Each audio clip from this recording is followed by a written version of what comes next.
Good evening, everyone. Welcome to the Talbot County Board of Education regular meeting for November 19th, 2025.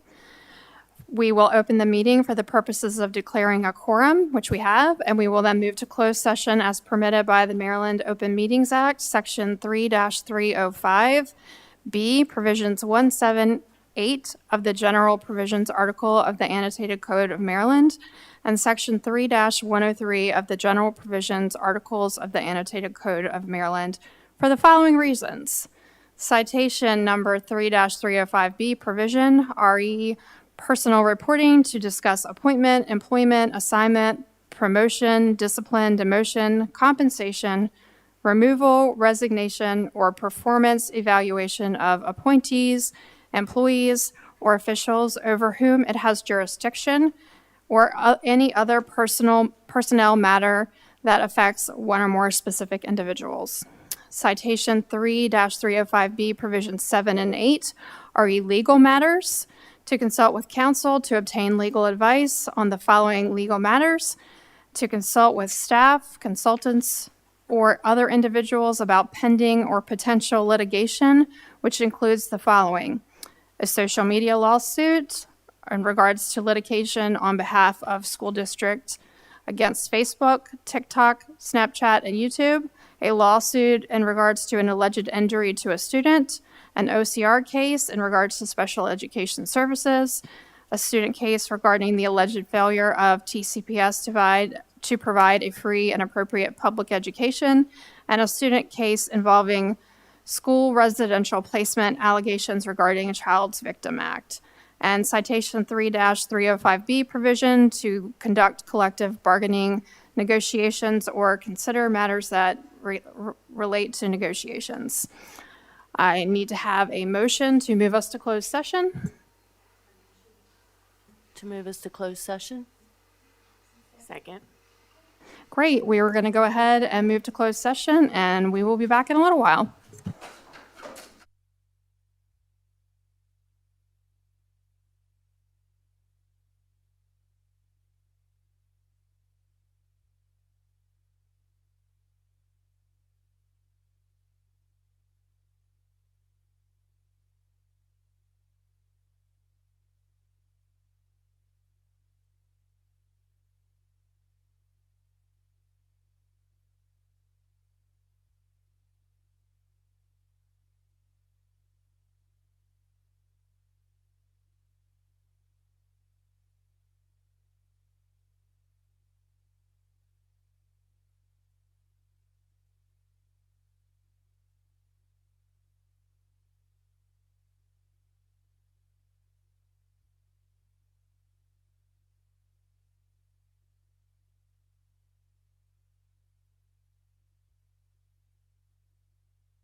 Hello, everybody. We are ready to go to 7 o'clock on the dot.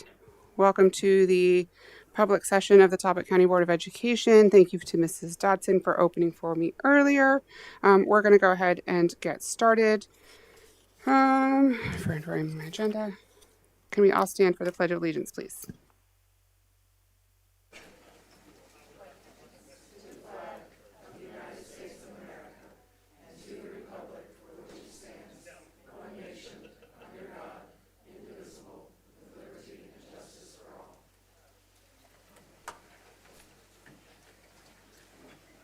Do I have a motion to approve tonight's agenda?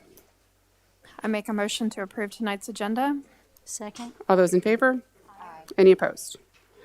Do I have a motion to approve the minutes of our previous month's meeting, which was our regular board meeting on October 15th, 2025? I make a motion to approve the minutes of our meeting from October 15th. Second? All those in favor? Any opposed? Okay, thank you very much. We're going to go ahead and start with recognition of the public.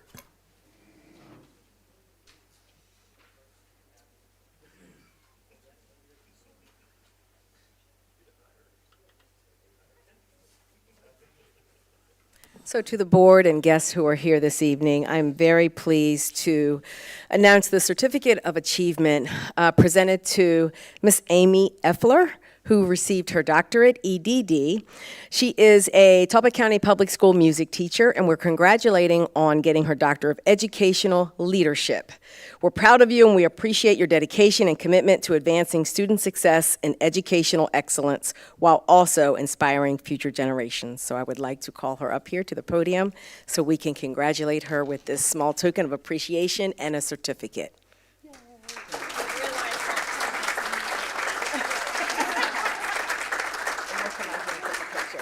We'll come out here. Yeah, we'll come out here so we can take.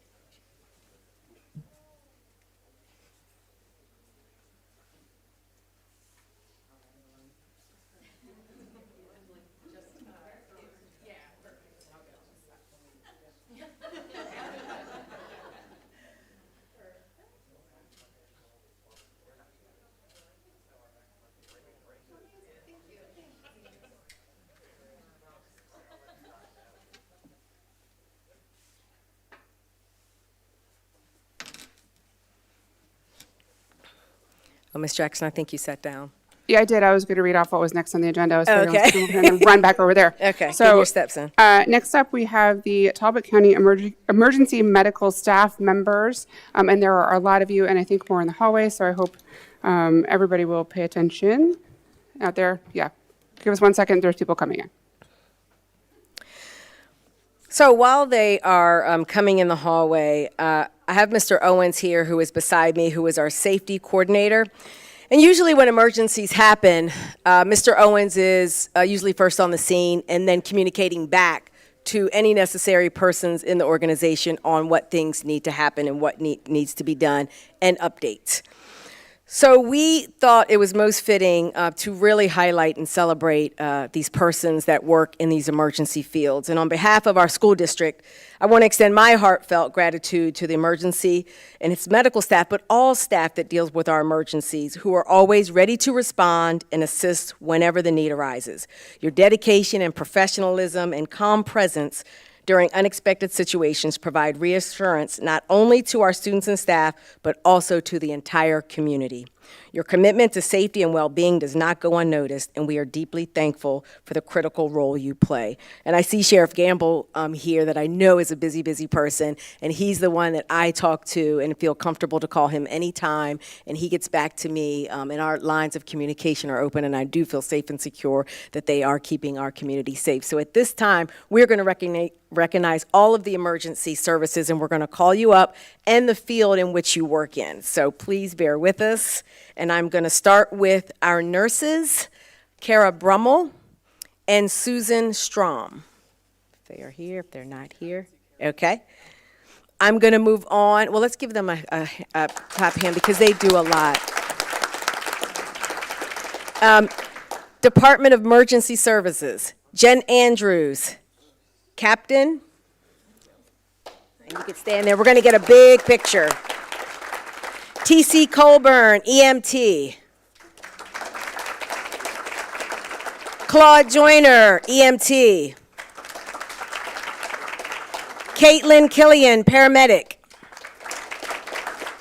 Brian LeCates, paramedic. Jill Pusey, paramedic. And those are Department of Emergency Services. Next, I'm moving on to paramedics Jim Prince, Master Trooper. Ryan Shea, Trooper First Class. Next, we're moving on to our St. Michael's Fire Department. Corey Beebe, First Lieutenant. Brady Jones, St. Michael's Firefighter. Phil Jones, Assistant Chief, St. Michael's Fire Department. Corey Pearson, St. Michael's Fire Department, Second Lieutenant. Kevin Smith, St. Michael's Fire Department Engineer. Moving on to Talbot County Sheriff's Office, Tim Connors, Corporal. Kevin Park, Sergeant. Justin Aida, First Sergeant.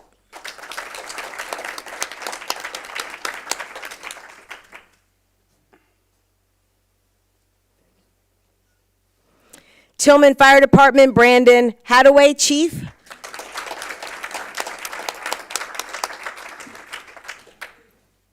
Trooper 6, Hey Kim, Pilot. Trooper 6. Oh, Steve Knight, but Steve Shake, Pilot, Trooper 6. And I'm calling you up, Sheriff Gamble. We have to get your certificate. I don't see one here, but definitely need to be recognized. Did I miss anyone? So again, please thank you for all of their support. They are here quick, swiftly, helping out when in need. And I definitely feel safe and secure knowing that all of our staff and our students and community members here are safe under their watch. So thank you very much.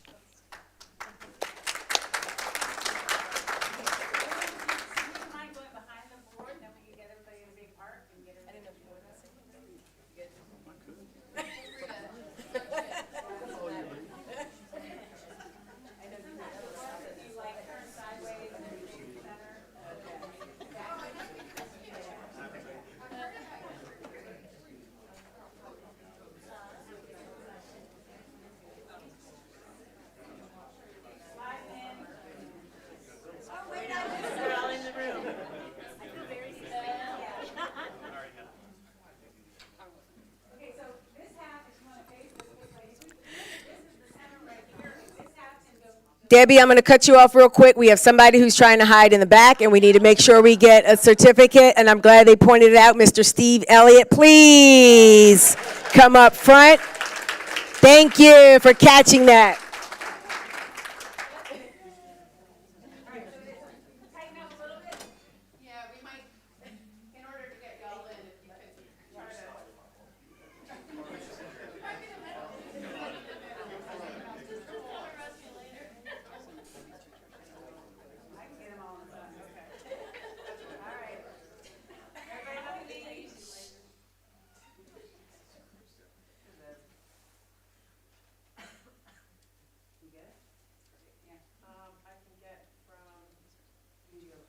Mike, could you scoot in just a little bit? Yeah, between the perfect.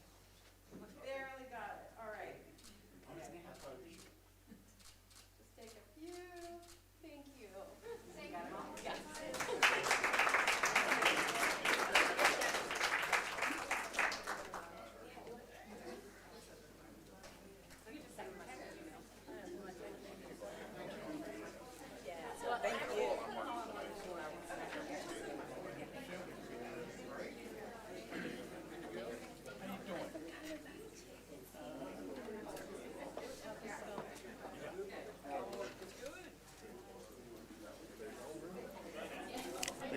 Thank you. Yes. Thank you. Thank you.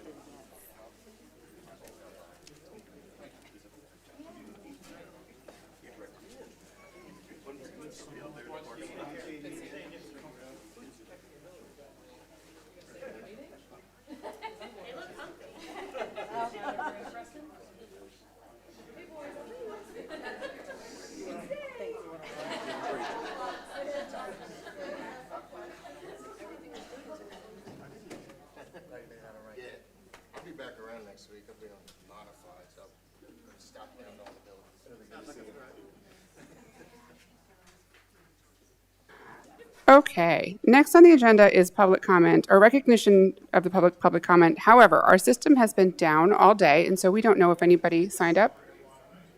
Okay, so if you did sign up or had a way to sign up and did not sign up outside but have come to make public comment, that is fine. Anybody?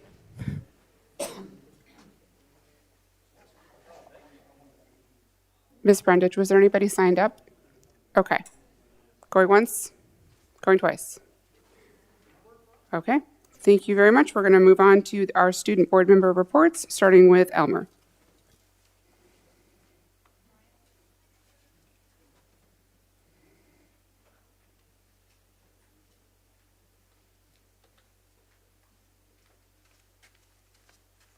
Good evening, everyone.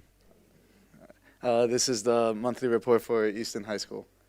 To start off, probably the biggest addition that we have, it is the introduction of the flex block. So this year, now that we have new administration, new principal, we decided to give our traditional schedule a change.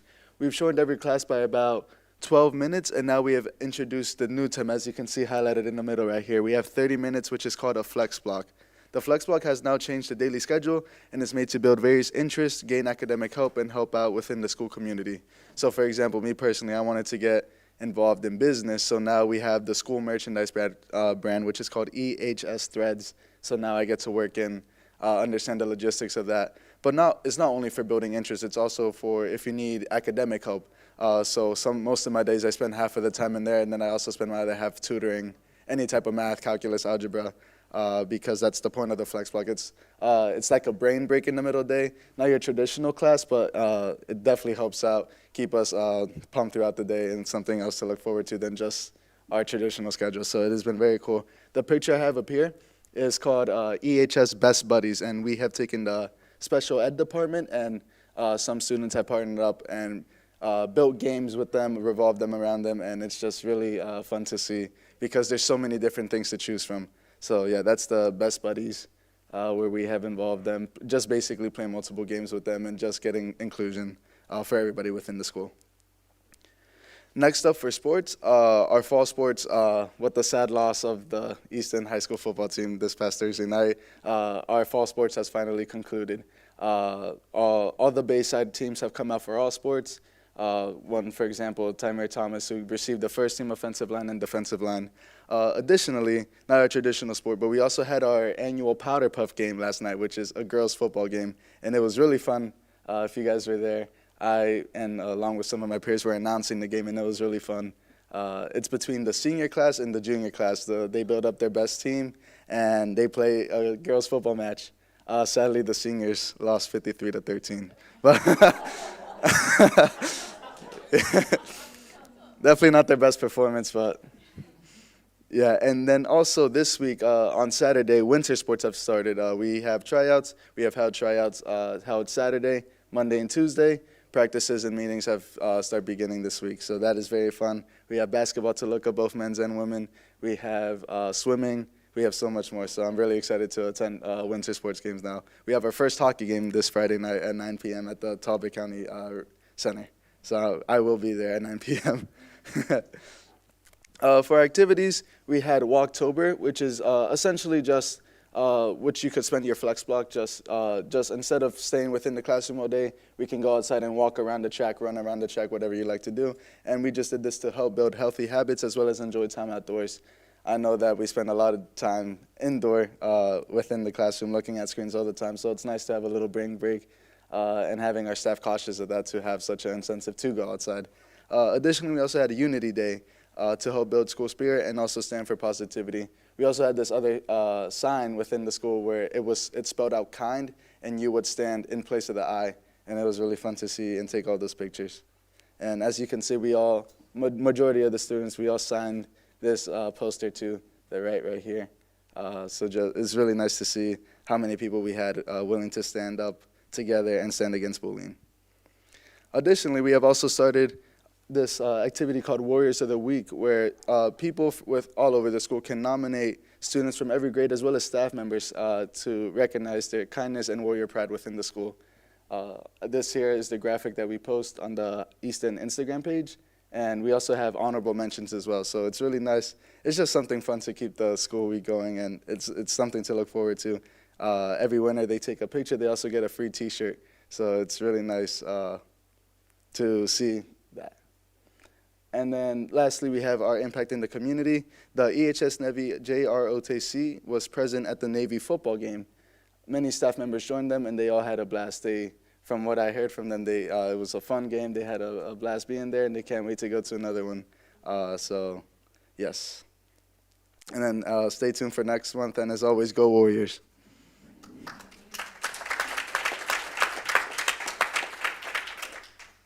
Okay, Tyler, you're up.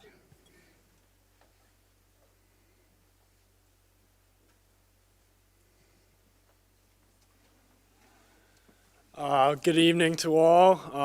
If you don't know me, I'm Tyler Murphy, St. Michael's student member of the board, and I'm going to give you a little rundown of the month of November.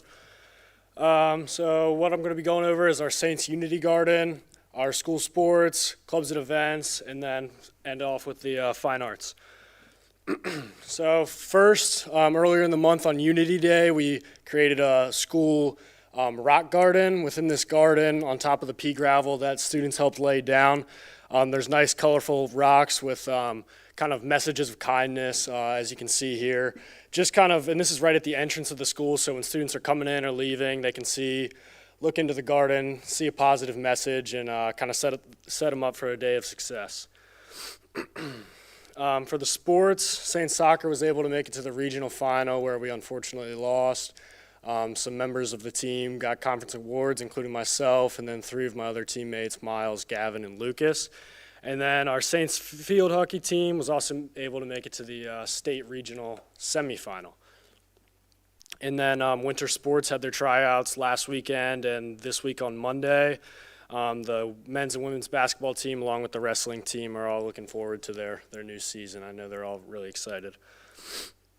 Clubs and events, the shop or Interact Club has been very busy. First day, it's just going up now, but it's a thankful wall. So throughout the weeks during our flex block, like Elmer mentioned, students will be putting things that they're thankful for on these leaves. So things about the school, family, friends, teachers. And then also they have a care closet, which has various things for students, whatever they need, body wash, razors, deodorant, anything that maybe they can't get access to. And they had a school-wide drive for this. So each school's flex block was able to bring in items, not only for this, but also for a food drive. And the team that brought in the most got donuts as a reward at the end of the week. So that was a fun thing. My flex block was actually able to win, so we got some Dunkin' Donuts. And then furthering on the clubs, the FCA will be participating in Operation Christmas Child for the 10th year in a row. This is where they go up to it's like they go to a designated factory outside of Baltimore, and they package these shoe boxes with various gifts and stuff for underprivileged children. And I believe this goes to multiple different countries across the world, which is really cool. And then the National Technical Honor Society volunteered at the Christ Church, and this was kind of as a clothing swap for they have a closet which has professional outfits for students if they have interviews for scholarships or whatever it may be. So they swapped some volunteering for some clothes at for their closet. And then going into the fine arts, the middle high school band and choir have been preparing for their upcoming winter events, including a winter concert, which the band and choir will be participating in. And it's kind of a cool thing at St. Michael's because it's not only the high school band that gets to play, but it's the middle and high school band. So from 7th to 12th grade, there's people participating in the band, and same thing for the choir. And then we'll also be participating in both parades in Easton and St. Michael's, which I think is the 6th and the 14th. So if you're there, you'll see me banging on a drum. And then our student artist participated in the 61st annual Fall into St. Michael's window painting, and this is where they go on a field trip around St. Michael's to various businesses and paint like festive things or things for Halloween. And then, so that's all I have for you guys tonight. And then I had one other thing kind of off the script that I came up with after sending in my presentation, but I thought it would be a nice thing to do for our teachers if on their next half day where the students get out and then the teachers are there for the rest of the day, kind of as a surprise, if there's no meeting scheduled or anything like that, that they, if they don't have any more grading or anything, could have kind of the rest of the day off and get out with the students as a nice break.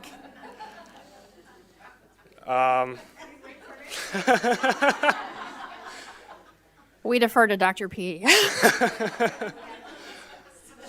Well, thank you, Would have to guys. be- Yeah.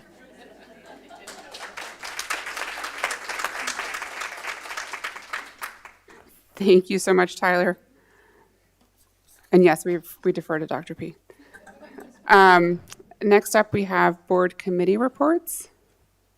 Does anybody have a report this month for their board committee?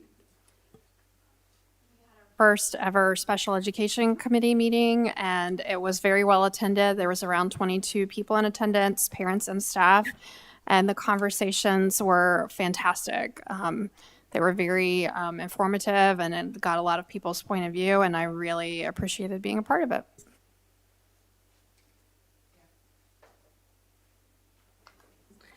Emily and I are both on the calendar committee, and it's a work in progress. I do want to share with the board something to consider, which was brought to my attention at the last calendar committee. I don't know if it made it to your end of the table, but we were talking about how there is a request for more professional development days that has been put out to us in general. And then I have heard repeated questions about parents about half days and how they are difficult.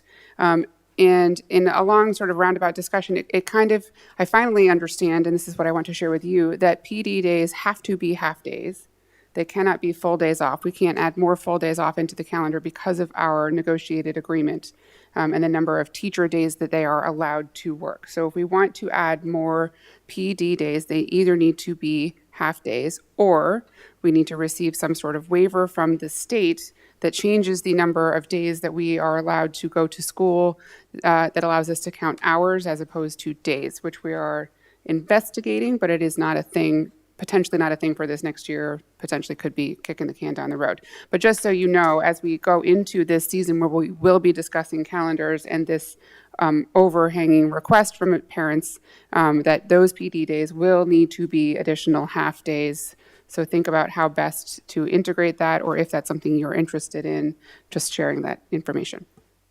I've had a lot of feedback from teachers that they would really appreciate some more hands-off time for paperwork, especially in the special ed area where they have so much documentation to do, and just grading and things like that. Other committees that met this month. Yeah, so I'm on the grading committee, and we've met with elementary and secondary. We've had 3 meetings, September, October, November, discussing grading.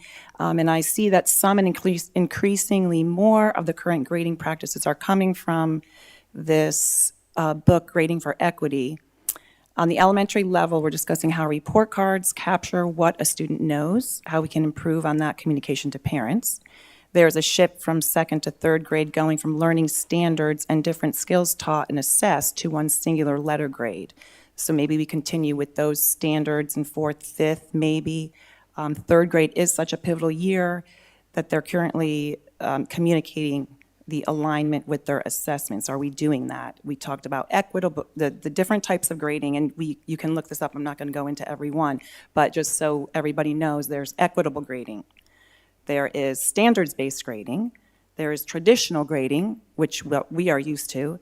There's competency grading and minimum grading. So we're also discussing concerns with the 100-point scale, and that's the traditional grading practice. We talk about, well, we've discussed summatives being valued at 70%, formatives at 30%. That doesn't leave room for other practices that the students are performing in their classes, so that needs to be discussed. Discussing using a 1 through 4 practice instead of ABCDE or ABCDF. Most importantly, we want our grades to reflect what our students know. It's important that our practices are transparent and communicated effectively to our parents. Thank you so much. Anybody else had a committee that met this month? Yeah. Okay. Dr. P? Well, just policy meets every first Wednesday of the month. So we're still going through a lot of our policies that you see come here before at our board meetings. Okay.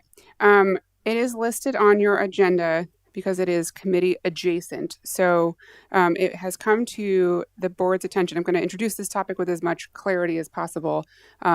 Forgive me if I say things you already know.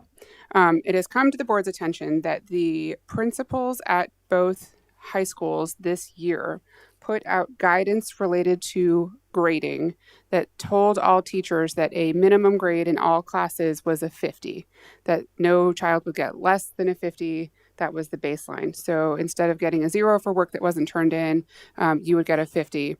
And this is based in practice that has been done. I believe some teachers piloted this program at various schools and it sort of morphed into practice and then became guidance this year issued from the principals to their high schools. Now, one would say, okay, well, what does your grading policy say? And is this in line with your grading policy? Which is a very good question. And currently we don't have a grading policy that addresses this specific question. As Mrs. O'Connor said, we are deep in the work of doing the grading policy, of creating a new overarching grading policy. And as she just sort of scratched the surface, as you can tell, it is a massive topic that is going to take some time, that our wonderful committee is doing due diligence, digging into. But as of yet, we are still working on creating this policy.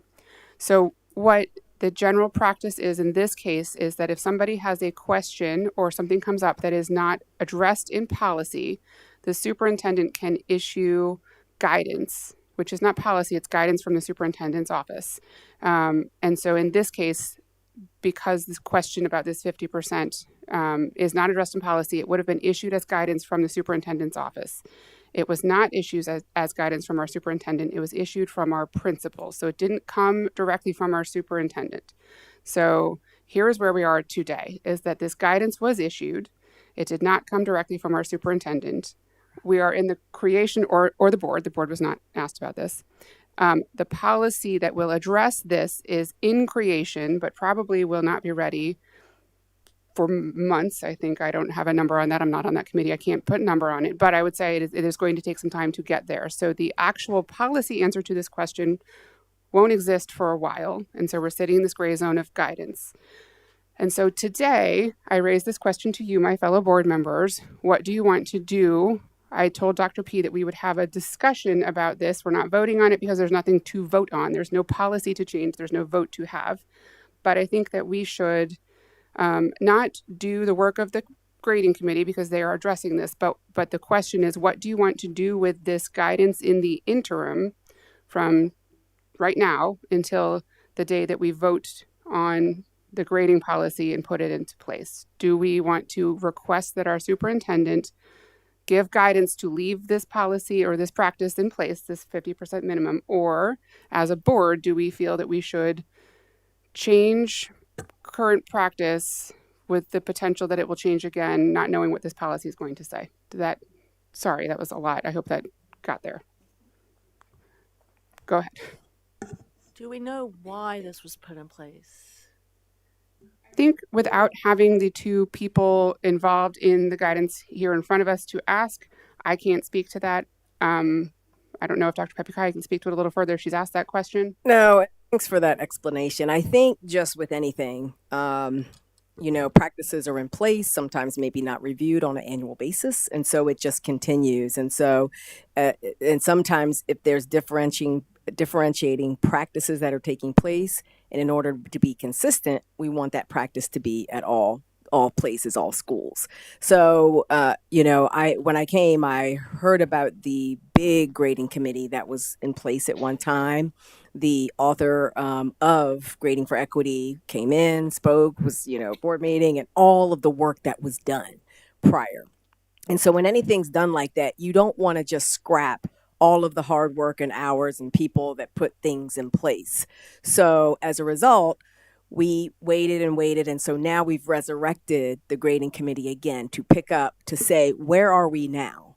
what are the practices, and there's a lot of rich discussion that is going on based on what had been done prior, adding to current practices now and people that are here now. And so that's the space that we're in right now of meeting, having a timeline of this grading committee to then eventually come out with recommendations of practices and policy. I think it's fair to say that it was a misstep of the principals to issue this guidance without clearing it or getting it directly from the superintendent. And so I think that we can't move forward without acknowledging that this is sort of a step out of line. Yeah. So that is, in being transparent with where we landed, there is that. There was sort of a miss in the hierarchy. Yes, go ahead. At least to give a bit of a teacher perspective on this, I've heard from teachers at my cross-campus classes at Easton and my classes at St. Michael's High School that they do not like this new policy of giving 50% to, like, basically that it's not earned. If you don't do the work, you shouldn't give it a 50% and kind of be able to coast along without doing basically any formatives and then go get say a C on a summative and it brings your grade all the way back up. I don't know if like they put that in place out of like a equity thing for students that don't have the chance.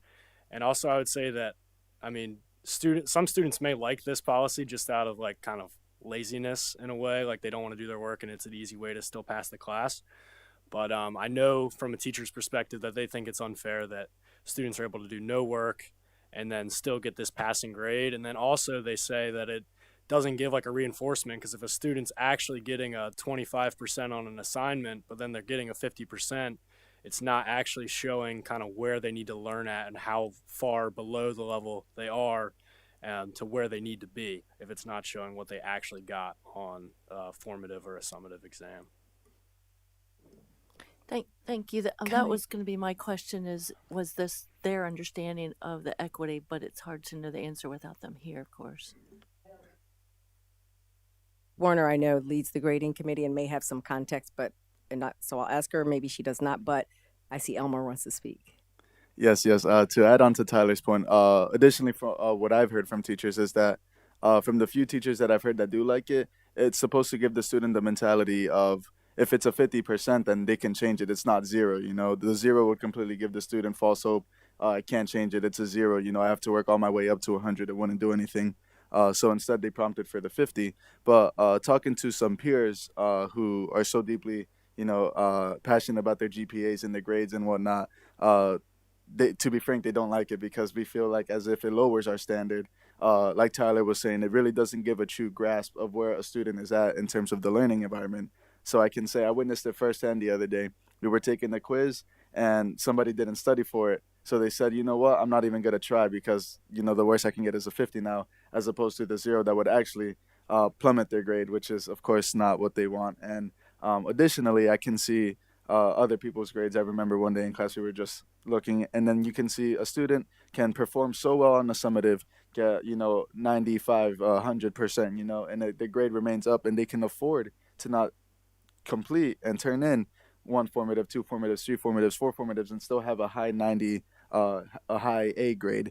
And it's just to be like we were saying, it's just like not fair. It's not a true grasp measuring where a student is standing. And to students who, especially like GPA wise, other teachers have prompted to not grading all the way up to 100. They see if you get an A, you will receive a 95%. If you get a B, you will receive an 85%, and so on, so down, because that's how it's entered into the grade book anyways. But, if we did earn that 100%, we would also like that 100% because it shows, of course, that you've earned it. You earned 100%. You would kind of like that to reflect it, not the 95 that gets graded in anyway, so they don't even, attempt to put it in because me and my peer, we are so close in GPA that, a 95 like that, it could really just give one or the other the edge in GPA. When we really earned 100, but he got a 90, so we both get a 95, it would completely just offset. And it throws everything all balanced. But I want to reemphasize the point of it's lowering our standards. Students are not even trying in class anymore. They only prepare and try to focus in on summatives because they know the formatives can't really do anything to harm their grade. Can I ask a clarifying question? It is my understanding, and correct me if I'm wrong, that this is a new policy in place for every teacher that was put in place at the beginning of this year, and that prior to this year, teachers were allowed to do this if they wanted to, and other teachers were allowed to give zero. So there was no standardization, and that was the attempt with this policy, was to make it the same across the board. Is that correct? That's my understanding, but I'm going to actually defer to Ms. Warner and the Teaching and Learning Department, who are closest to this work.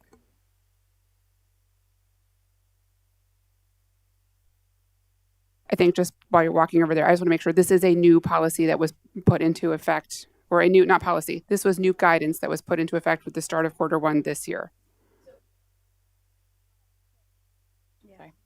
That's correct. So teachers always have the discretion as long as they're within our grading policy. So our current policy does list that they have to be within a certain range, using the 100-point scale, and then also following any rules when it comes to the type of assessment. So if it's 30% for or 70% for formative or summative. So as long as they're falling within that, they do have the discretion. So we have had teachers do that. The other point is that this is something that's been adopted previously in our middle schools.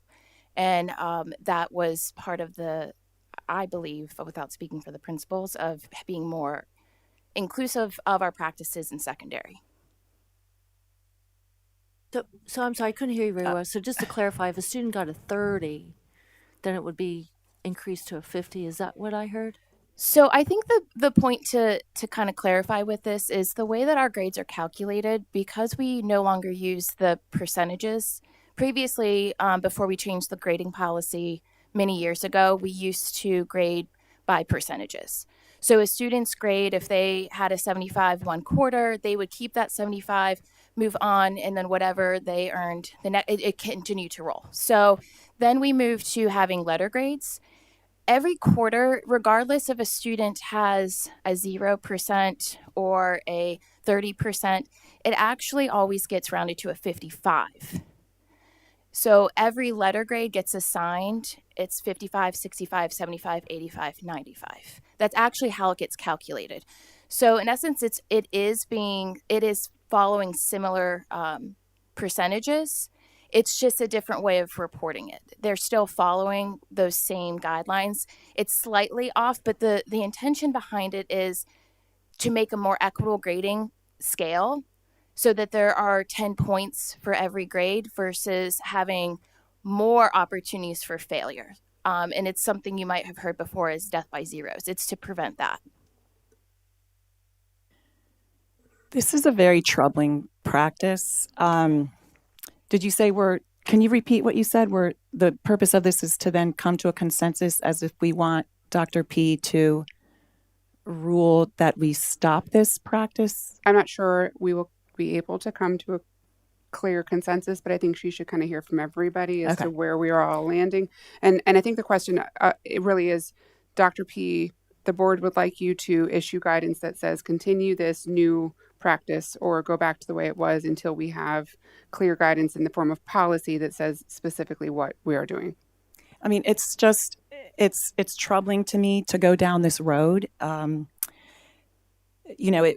first of all, it wasn't approved by the board. It's like going rogue. We have people making policies and procedures without board approval. It's the board that makes the policies. We're supposed to be transparent. We weren't transparent to our families. They didn't know what was going on.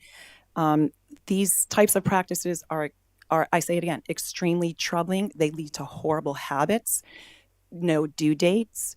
That leads to not being responsible. Who is going to want to hire somebody, a graduate of Easton High School, when they are used to, I don't have any due dates. I can hand this in whenever. I can do 50% of the work. That's a no-go. We are college and career ready. We need to strive for academic excellence, and that's it. I mean, this practice is detrimental to our students. It's demeaning to our teachers who are professionals. We're telling them they have to assign a 50 when the kid hands in a blank piece of paper. That is unfair. You've heard it from the mouth of babes right here. Maybe you should be on our grading committee. And I'm going to actually read an email from a teacher that I got this past week, and it is exactly these words. I received an email 2 weeks ago, and it reads like this: Our building is up in arms, and this is an alert to our school system right now. We have some serious work to do. Our teachers are a little bit upset about this. Our building is up in arms. We asked a ton of questions, and we're told this is the policy. We must follow it. So the kids will be on honor roll this quarter, but only a few will be ready for assessments. Maybe this explains our 94% graduation rate and our low test scores. I mean, and I know these practices are promulgated with good intentions. I hear that. But research and common sense indicates these policies result in low academic standards and expectations for students. There are no expectations with this policy or practice. It's not a policy. Well, and that would be my question too. If a child has a 30%, then obviously he needs more help. You can't just pass him along at a 50% and move on to the next subject if he doesn't have whatever that baseline is that he's learning or expected to learn. That was the question that I had also is, it seems like some of these practices were put into place some time ago here, as well as other places across the country, with the best of intentions in terms of supporting equity and helping students be able to, recover from a poor grade and various other aspects that were the intention. But what I wonder is, what data do we have about what the impact actually is? Like, what has been happening? How has it been working? I would or suggest we not? ask our teachers. I mean, you heard right here. What did we hear from our student? Laziness. Students are not going to even try. That's the data result. It does not increase motivation. I mean, if you say you don't have you get a 50 without doing anything, are we motivated to do? What's human nature? We are here to make these kids come up here. You can achieve excellence. Let's raise the bar. We are striving for mediocrity, and we have lowered the bar. I don't think we can lower it anymore. It's only sort of related, but Mrs. Warner brought it up, so I wanted to jump on that theme. This attaching, let's say you get an 80 for quarter one in AP Gov. Sorry, Ms. Buffet, I'm calling out your class. If you get an 80, you get a B. That translates into a 3 that gets added into your GPA. If you get an 87, you also get a B, and that equals a 3. And that kid who got an 87 worked a lot harder than that kid who got an 80, and you're not getting credit for the work that you have done, which is kind of what I'm hearing from everybody, that this board feels like you want credit for the work that you did, fair and accurate credit, because there is a huge difference between a 0 of turning in nothing and a 50 of getting credit for something. Now, other counties have addressed this and have done different things. They still give 0s for no work turned in. Nothing is nothing, period. You have no work product, you get a 0. Their thought was that if you put in a good faith effort, like if you tried your very hardest and you got a 30, they will move it up to a 50. That's one way to address it. I'm not saying that's what we should do. I'm just saying that this has been looked at and addressed in different ways by various counties, and I would sincerely hope that the grading committee does tap into that work in other places. But again, what I just come back to every time is I want every child to receive a fair and accurate grade based on the work that they did, whether that's a 0 or a 50 or an 80 or an 87 or 112. All those grades exist, and all those kids should be getting those reflected on their report cards. But it's on kind of a tangent because we're not hashing out the actual grading policy today. For me, I think that my feeling is that this is a brand new practice that we put into place, that we laid down and said every single teacher will do it. And I heard the same. It seems burdensome for our teachers to make this large shift in this direction when they haven't received policy guidance from the board. And so my feeling would be, I think we need to go back to where we were quarter 4 last year and wait out the work of the policy committee, which I know will be they will do their due diligence, and it will be data backed and solid policy. And I'm excited to see it come to us. So I don't think we should change policy procedure midstream while we're waiting for more policy to come. I think this was a misstep. It seems like we clearly did not have a robust enough policy in existence prior to this new grading committee forming. And it's a little troubling to me that something was determined without the superintendent guidance, without it being in the policy, that it would just move forward kind of on its own. Again, I feel like that was pretty significant overreach. I've been talking to parents and students, teachers, and I've written down some things that I've been told. And one last night said, "This is grade inflation. No wonder we have such bad test scores. It rewards laziness, sends the wrong message. You get rewarded for doing nothing, takes away the impetus to do better, sets the bar very low. We need to raise the bar. Students will rise to the level that we set. Accepting late work sends the wrong message. We are supposed to be educating them for the real world. In the real world, doing nothing gets you fired. I was a florist. If I did a wedding late, I wouldn't have a job. This is sending the wrong message. Points should be deducted for late work, not given. The inflated grades lead to lower test scores. Parents can't understand why Johnny gets passing grades but does so poorly on the state tests. He doesn't have the basics, but yet he's getting pushed through. And this is my favorite. No child gets left behind, but we're sure dragging them behind the boat. There's no reward for excelling in this, and this is the part that gets me, and I totally agree with you guys. I was in the top of the class too, and you have got to reward the positive because you're the achievers, and we have got to take care of our people. This is not fair to our taxpayers who are paying for this. We have got to get back to the basics, back to the percentage. You get what you earned, and I'm sorry if we hurt feelings, but this is the way it is. I would agree with those points, and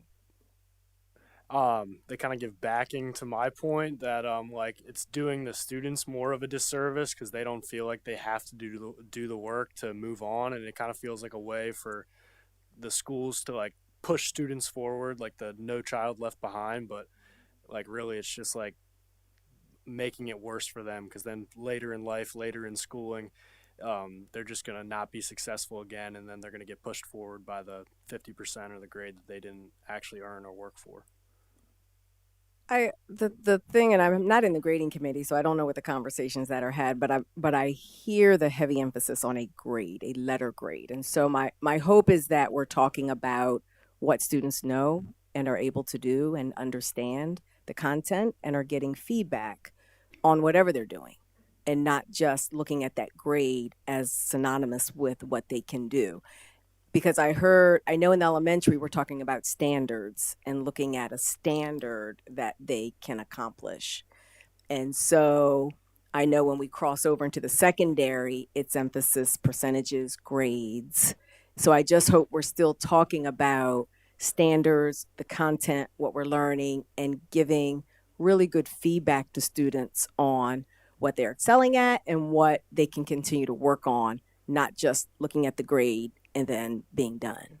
That's why we have our amazing teachers, is that they do give feedback, but we expect our teachers to be timely and accurate and punctual, as we expect our students to be timely and accurate and punctual. Those are important attributes and values that we need to instill in our students. And with this due date, how are teachers supposed to give feedback if the paper is due September 12th and the student says, well, I can hand it in at the end of the quarter? How is that? How are we building on daily work when the teacher is not getting the work that they've assigned until the end of the quarter, and then the teacher is assigned to grade all of this at the very end? It's not right, and they aren't able to then assess correctly. So let's give our teachers the power to do what they were schooled to do. I also think this is an opportunity. As a mother of a student who did not do well grade-wise, but is a very successful firefighter, this is an opportunity at the high school level to do a little more investigation. I don't know how, we can discuss that later, on finding out maybe they may not be great academically, but what are their strengths, and kind of, I don't know if redirecting is the correct word, but that's what I'm going to use at the moment, to find their career path. And I'm, you know, as I've said, CTE is my passion, and that's where we need to grow. I just left Shore Leadership today at Chesapeake, and they were talking about the nursing shortage in allied health, and you know, we need to partnership up with that. And you don't necessarily always have to have the straight A's, but I mean, obviously you have to have some degree of reading and math, but they can grow that in a career path. To go along with the late policy, because that's a whole separate reason why many aren't a fan of the new grading policy. But I mean, there is truth to that. You know, outside of college and career readiness, even outside of the college aspect, if you just focus on the career, maybe college isn't for you. You go on. I know for me in my job, if I do not do my work on time, there is a punishment for that. There is a consequence that I will receive for not doing my work on time. However, it really undermines school and the whole getting ready professional aspect of it when I can turn in an assignment 2 weeks late and still get full credit for it. That is not, it is not fair. It is not fair to the students who did it on time, because the teacher says it is due on this date. Technically, I could decide, oh, I get 2 more weeks to do it because I can turn it in on a later date and still get the same grade as my peer who did it in the timely fashion. I know Miss Buffet was brought up, and I remember because my sophomore year, 2 years ago, she made a very clear point. Late work will be, you will have a penalty. You will lose 10% every day you turn it in late. And that something like that, it instills a sense of work into you, to reward your timely work, because you can get full credit. You don't get an extra day, you don't get an extra 2 days, and still get the same grade as your peer who did it on time. Additionally, she also made a point that even if a student gets a 90% on an assignment, they are still missing 10% of the material. You are still missing 10%, which is quite a good chunk. So now imagine if a student is really missing 90% of all the material, or even 100, and to us we only see a 50%. They're only missing half the terms, they're only missing half the assignment, when in reality they're missing potentially up to the whole thing. It isn't fair. And like we have been saying, it really is just dropping the standard. It really is not incentivizing a student to do their work when they can turn it in late. Maybe in their head, oh, I'm gonna try to do it even though the due date was 2 weeks ago. I can still try it, and even if I don't succeed at it, I can still turn it in and get a half the percentage for it, which is not fair to students who are so disciplined in their work and in their turning in their time and their punctuality. And Dr. P, you said your favorite words in the strategic plan was valued, celebrated, empowered, right? Valued, celebrated, empowered. How do our students feel valued, celebrated, and empowered? You can't give that. You don't give them empowerment. You don't give them value. It comes from what they achieve. And by giving 50, you think does that feel good to you when you hand this in 2 weeks later and your other peer handed it in on time, and you don't feel good about yourself? That is not how we empower, celebrate, and value our kids. We have to be good parents. I want to just pass the mic down here and say, is anybody over here want to add anything? I was just waiting for a calmer moment. So a couple of things. I'm hoping that a lot of this passion is going into the grading policy committee. So that way input, research, looking at what other counties are doing, because this work is being studied all over the United States. I would suggest that there are some boundaries being put into place, because it does not feel good if you're doing what you need to do on time but someone else is not. However, there's also the death by zero that we've already mentioned, and we have those students who may not do as well. Maybe they get a 10 or 15%, and even though they tried their best, and then throughout the rest of the year, why should I try now? I'm doomed. How do we support those students as well? 50% is not passing. I don't think anyone with a 50% is fighting for their GPA as those who might have a 4.0 at this point. I would suggest boundaries around it. I would suggest going into this grading committee. If we have students, I would like to see students from all spectrums, not just one on the higher spectrum, so that way you can have multiple people who has input. There's a lot of input that we've heard here, but I'm not sure that we've heard a variety of individuals on this matter. So I would like to see that more. My last point is I'm just curious and wondering how this got past our district office without either knowing or having some type of guidance. I'm a little leery on changing something right in the midst of a quarter. So I don't know how that will work at this point. And what that would look like if you change something even in the middle of the year with the grading policy, especially when we're looking at seniors. Well, it's a terrible practice. So, okay, if you don't want to change it right now, start quarter 2 and go back to the way it was, because it came up like that when it wasn't supposed to. It wasn't supposed to. That's not even right language, but it came on to the teachers to follow this. Where? Who allowed that? So just so you know, we are in quarter 2 at this moment. And regardless of how you feel about the 50%, the fact that it is happening without official superintendent policy or board guidance is the biggest issue to me. Regardless of if you agree or disagree with that, the fact is it's just running amok. Ms. Jurius, did you want to say something? I was thinking about this piece of going back to the way that it was, and I was wondering, did we have clarity and consistency around the way it was, and maybe was that what was being sought to be achieved, was achieving some clarity and consistency. So is there still a need for that in any case? Yeah, we need guardrails. We need guardrails set up.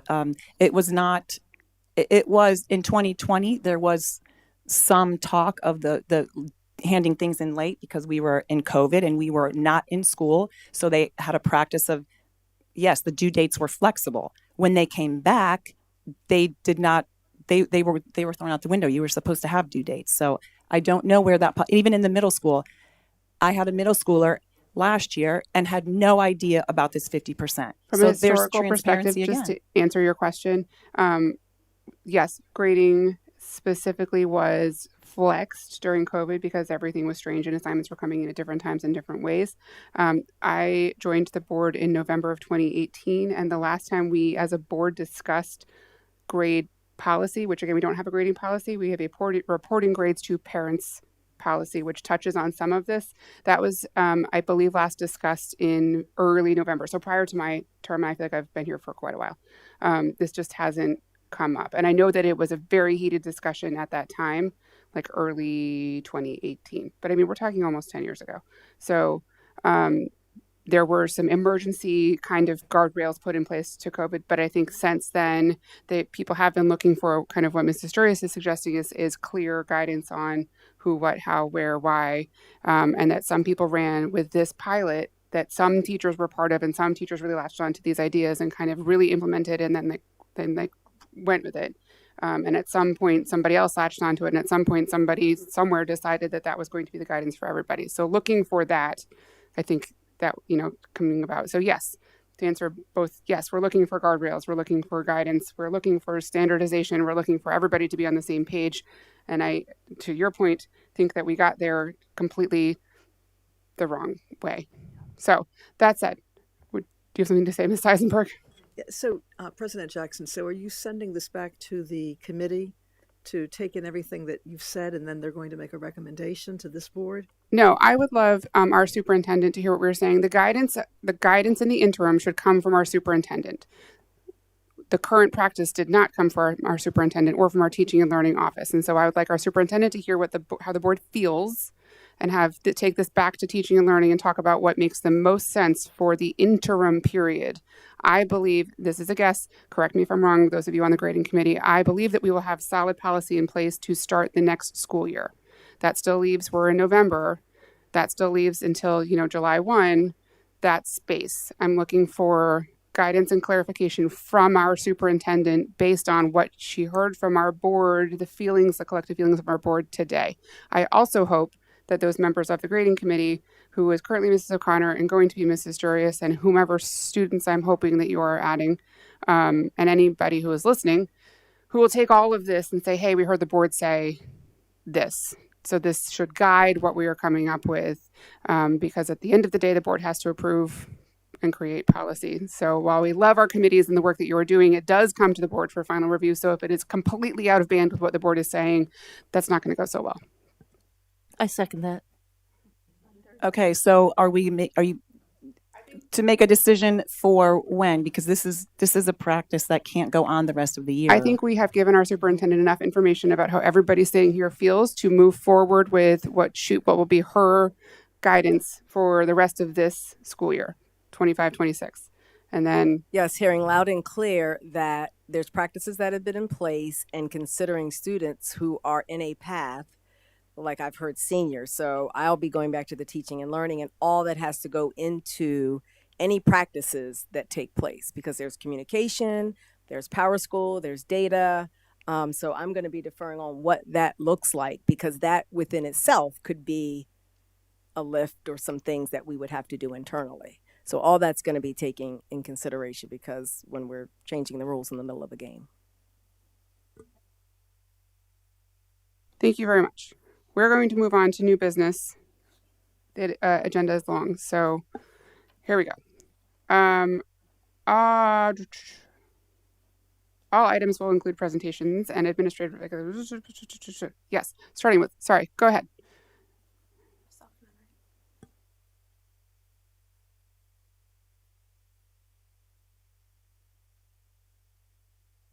Okay, starting with, sorry about that, the St. Michael's Middle High School volleyball proposal with Ms. Karisha Hoffman. Good evening, Dr. Peprahim, President Jackson, members of the board. I'm here tonight on behalf of St. Michael's High School, our TCPS Athletic Committee, and the leadership of the YMCA volleyball program, who are working collaboratively together to hopefully establish a new high school team for St. Michael's, which would be volleyball for the 26-27 school year. I know that you received information and data in regards to that. I'm happy to review that information tonight, or if you would like to get into questions that you would have. I don't want to hold anybody else up and extend the night by any means, but I do have information if you would like me to share it out. I have a question, and I'm going to cut right to the chase. The last time we were approached for a program for St. Michael's, it was women's lacrosse, and we gave them a very hard time, and I believe ended up saying no based on guidance that we received from the athletic department at that time.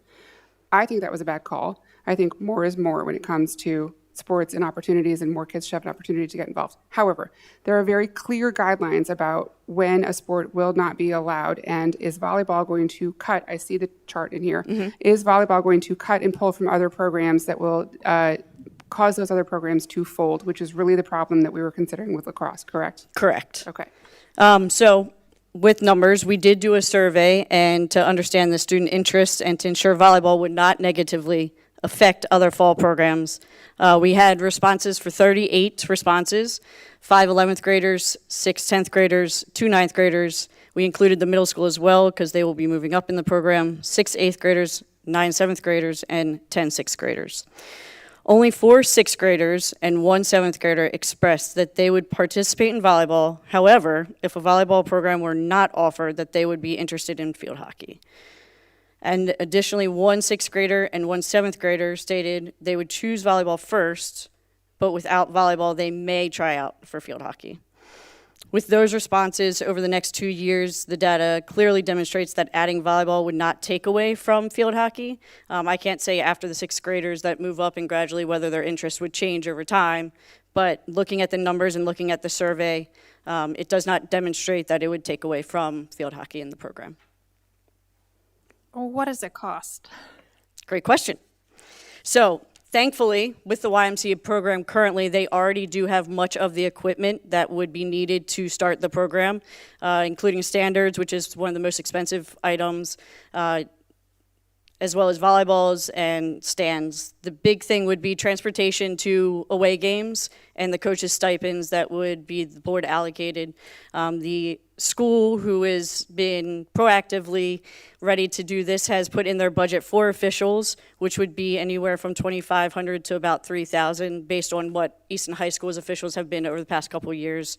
For uniforms, which would range from probably $2,500 to $3,500 based on the number of athletes that they would retain, and then starter equipment in addition to things they might need for practicing and skill-based activities. Do we have an estimate on the transportation costs? I do not, just because that does not fall under my budget, so I didn't have anything to compare it to with our high school at Easton. Mr. Schaefer, do you have any idea on transportation costs?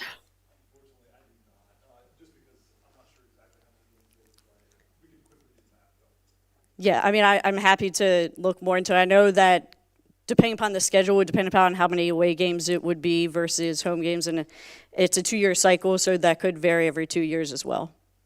And we had somebody who said they were interested in coaching, correct? Yes, so currently the policy does state that a staff member must be part of the staffing program, and Mr. Jordan Willer, who I confirmed today, would be happy to take on that role and to support the program. He's very much in favor of it and seeing it succeed. I see practice players on the roster. Is that, I don't know that, is that a practice in other sports? I haven't seen that before. And can you kind of go into what that means? So what I'm going to defer to Jesse, who is here with the program, that has been involved in the program as it relates to that, because I know for high school, varsity, and JV, we don't have just practice players. For ice hockey, we do, which means that there's a certain number of players that are allowed to be on the bench, and those are competed for every week. But I'll let Jessie speak to that in regards, if that's okay for her to come up to discuss that. Thank you. I'm a loudspeaker too, so. So the idea behind the practice players was that it would give, we had so many girls that were interested, it would give those girls an opportunity to still practice and learn that sport without necessarily playing every game because we had so many players. So that was the idea behind it, that they could still be involved. Thank you.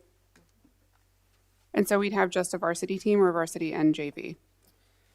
Looking at the numbers, we definitely have the numbers to support a JV and varsity program. Obviously, to enter first, it would be varsity first. That is our Bayside policy and MPSSA policy that we must have a varsity, but we do have the numbers to support both. Who else has questions? My kids didn't play sports, so forgive me. So, but they fit you into games and stuff, okay? Yes, so Bayside knows that this is going to be discussed, and they have drafted a schedule already to include St. Michael's. St. Michael's, the YMCA program, already uses Bayside officials, so they have already confirmed that they would be able to cover that as well in regards to a home schedule for them. How prevalent has volleyball become on the shore? How many other schools have volleyball typically? So it's interesting that you say that. I did get some student voices and asked what it would mean for them to have a program. And one said, "It would mean a lot to me since volleyball is a passion of mine and is only growing in popularity. There are also not very many opportunities on the Eastern Shore for volleyball, and I want to continue playing through college." So it is not very prevalent. There is a team, a lot of the girls play travel. There's not many rec volleyball programs around here. The Y has done drop-ins and clinics, and a lot of the locals have to go to clinics to improve their skills. Travel is either in other counties, whether it be across the bridge, down south, and in Denton is a popular one as well. And just so you know, the Easton volleyball games are packed majority of the time with spectators. There are counties who have students who play at a younger age, like middle school and elementary school, and so sometimes Talbot County feels a little bit at a disadvantage if they are unable to afford to do travel volleyball, because you know the other teams have students who are starting a lot earlier, and so just to answer your question, yes, it's a very prevalent sport that a lot of people enjoy on the shore. Yes. Okay, so I'd like to make a motion that we approve volleyball for St. Michael's High School. Second. All those in favor? Any opposed? Okay, thank you much. Ms. Hoffman, before you leave, I would really love to see another proposal for lacrosse, women's lacrosse at St. Michael's. If that is still of interest, I would like you to bring it back to this current board. I'm happy to do a survey and see what the interest is, absolutely. Thank you very much. Also, since we don't see you every meeting, I'm just wondering if you've had feedback on the field upgrades that have been made. I'm glad you asked. So yes, very thankful that St. Michael's Field Hockey was able to return back to their practice field. They were very excited about that. In regards to Easton High School, we had 2 teams that came up and was like, did you get a new turf field? Is this, new Bermuda? And I was like, no, just new machinery, new availability of resources. And I told them that our board heard us and our community, and they really stepped up, and so did our members that have supported that, Mr. Schaefer being one of them, to making sure that the equipment and need for that was provided. So we had a lot of compliments, and our fields never looked better. Thank you. Appreciate it. That. Thank you very much. Thank you very much, Ms. Hoffman. Next up, we have the CDES Playground Replacement Project with contract approval. Take it away, Mr. Schaefer.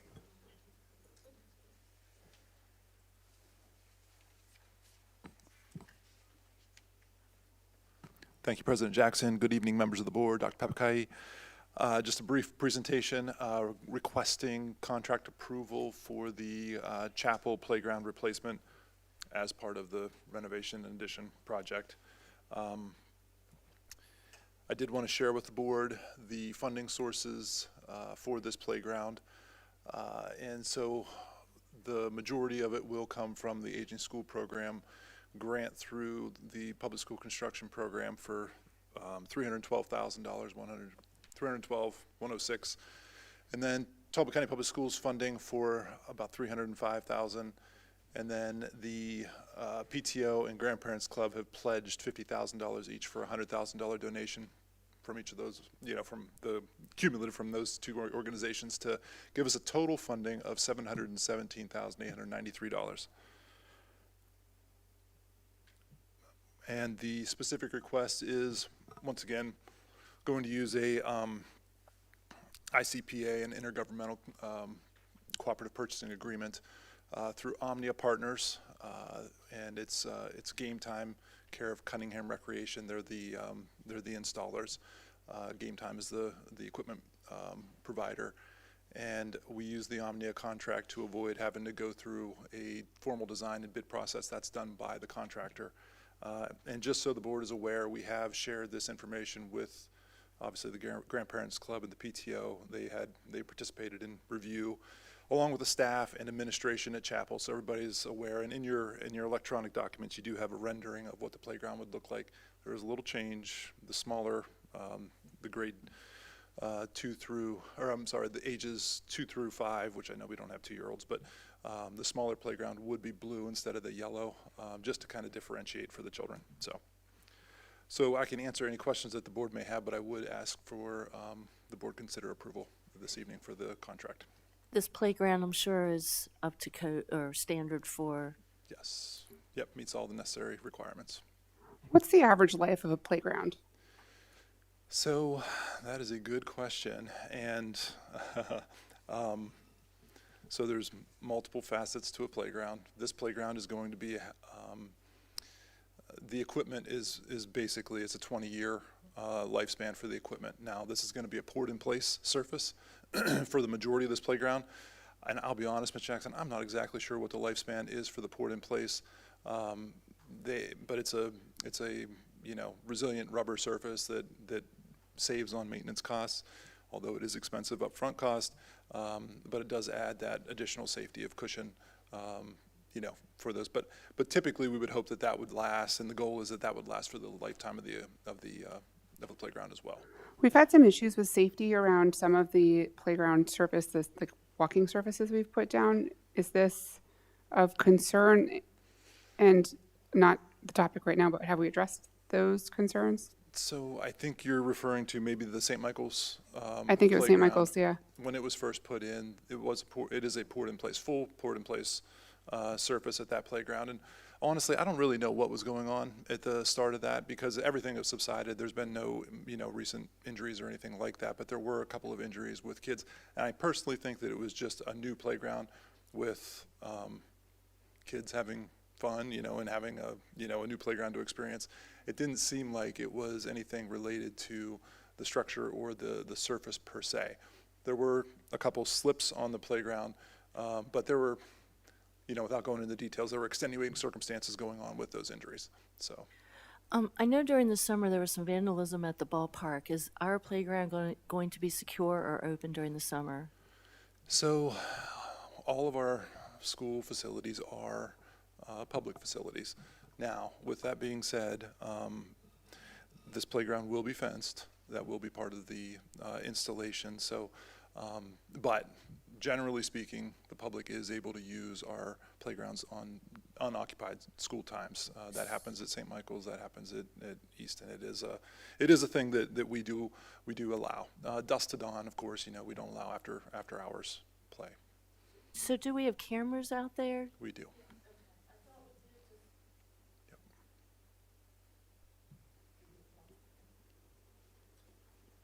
Ms. Eisenberg? Yes, I have a question. I've been involved in some recent playground cases with the Office for Civil Rights. Yes. And they take a look at the ground cover. Yes. To make sure it's accessible to students in wheelchairs.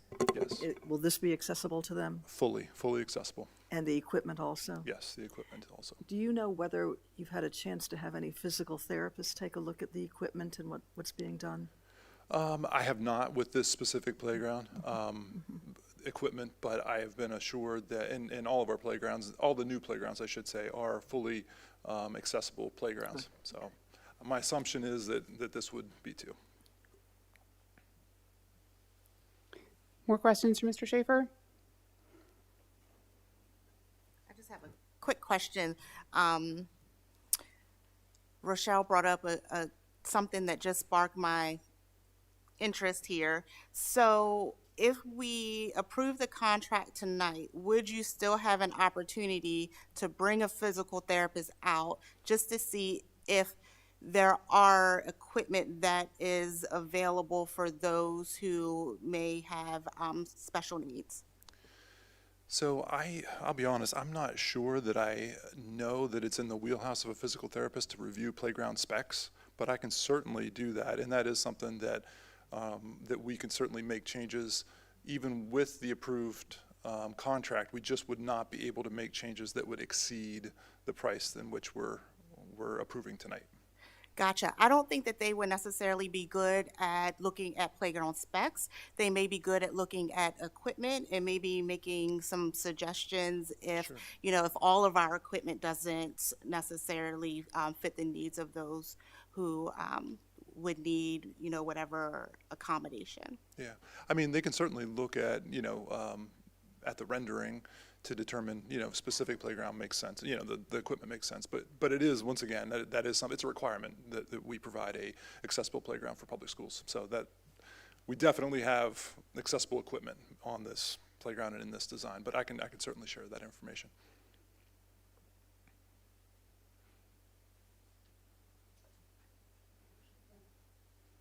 So I make a motion that we approve the total projected contract costs stated above for Chapel District Elementary School Playground Replacement Project. Second. All those in favor? Any opposed? Okay, you. Thank you, Thank you Mr. very Schaefer. much. Next up, we have the contract to award financing for the purchase of new buses. Yay, Mrs. Jones.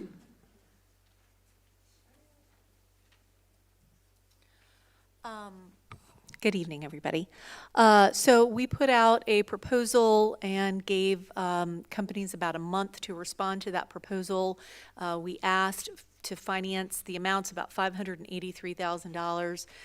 We asked for two different options, as we typically do. What would it look like? What kind of rates would you give us to pay it over 3 years and to pay it over 4 years, just to give us some options. And we did ask for the option to be able to prepay our loans, which we do very often, and in the spring of the year for the following year. Well, a lot of times we'll prepay, we'll make a prepayment for the next year to help us with budgeting. And so we got these results for 3-year options. They're in order from left to right of best rates and least expensive. Under the 3-year option, Cogent Bank was offered the lowest rate at 3.59%. Under the 4-year option, Cogent Bank also offered the lowest rate at 3.57%. Under both of those options, they do allow for prepayment, partial prepayment, and there's no penalty associated with that. So my recommendation is that this is a summary of that. My recommendation is that we go with the shorter payback term. We would save about $10,000 in interest. It's not, it only adds about $25,000 annually to our payment. We can afford that, and it would save us some money in the long run. So that is my recommendation to the board for approval, or for a vote, I should say. Questions for Mrs. Jones? Okay, I make a motion that we approve we accept the lowest bid from Cogent Bank for the terms of 4 payments over 36 months at the rate of 3.59%. Second. All those in favor? Aye. Any opposed? Okay, thank you very much, Mrs. Jones. Thank you. Next up, we have first reader for policy and AR 1.4, which is the school system strategic plan, with retirement of policy 1.3, the educational philosophy and organizational beliefs, which is now embedded in policy and AR 1.4. And Mrs. Gardner or Dr. P, you going to do this one? Okay. So with our creation of our Line by 2029 4-year strategic plan, what we had in our policy was an educational philosophy, you could see with the strikeouts previously, which I believe 2010 it was reviewed based on previous strategic planning. So what we did was look at what our current strategic plan and all the work that went into the current strategic plan, and then created the 1.4, which is in yellow, so that it represents and it's aligned with what our strategic plan states, our vision, our mission, our core values, portrait of a graduate, and all the other language that is embedded in our strategic plan. So that's what we did with this. And then the AR just speaks to those core principles and the other information that is in our strategic plan.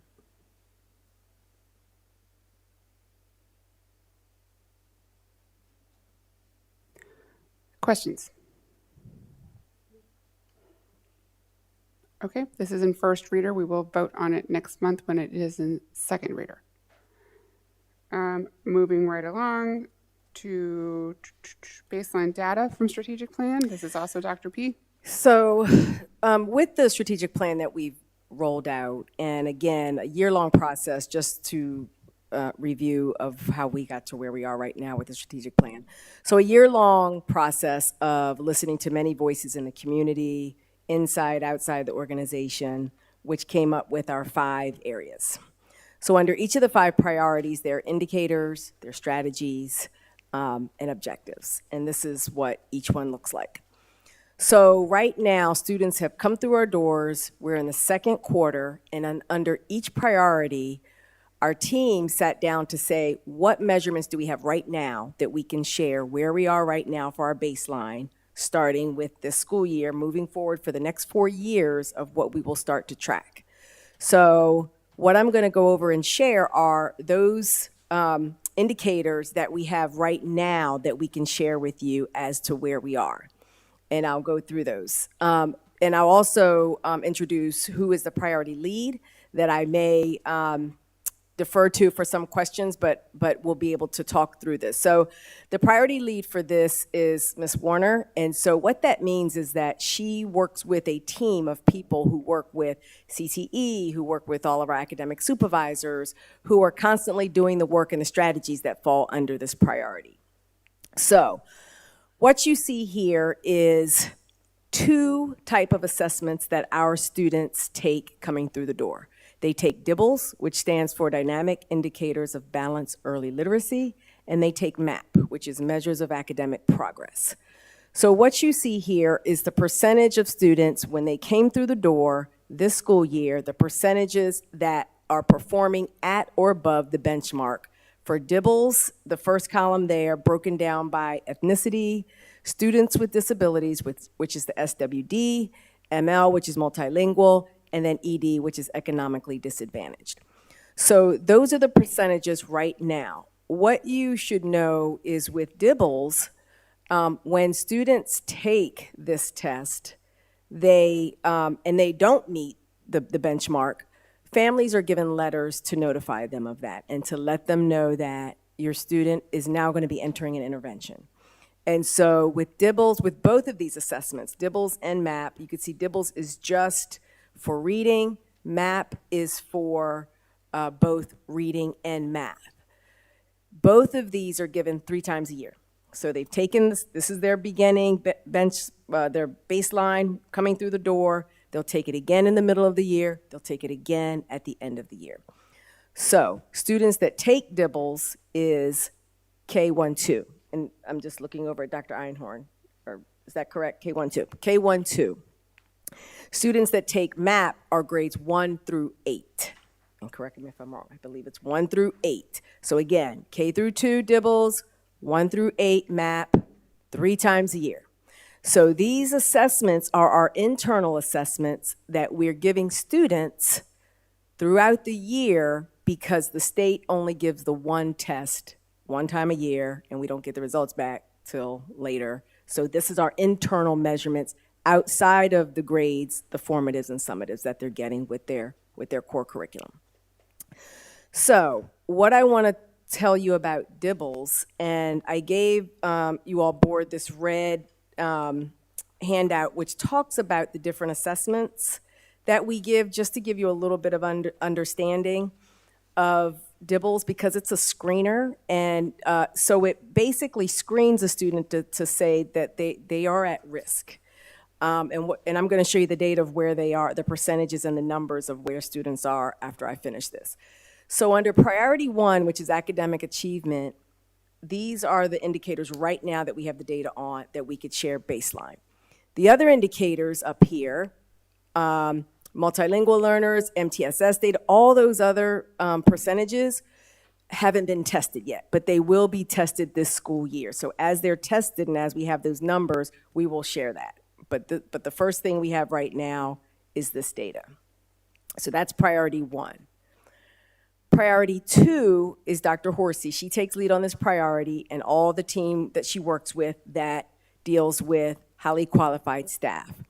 The measurements that we have right now under this are staff qualifications, like who is qualified. You could see the top bar is our district as a whole, and then it goes down by school percentages, and at the bottoms, I know it's really small for you to see, but provisional, certified, highly qualified, and admin support and highly qualified support. So that's right now who we have, staff qualifications, and then the other one is our staff diversity by base location.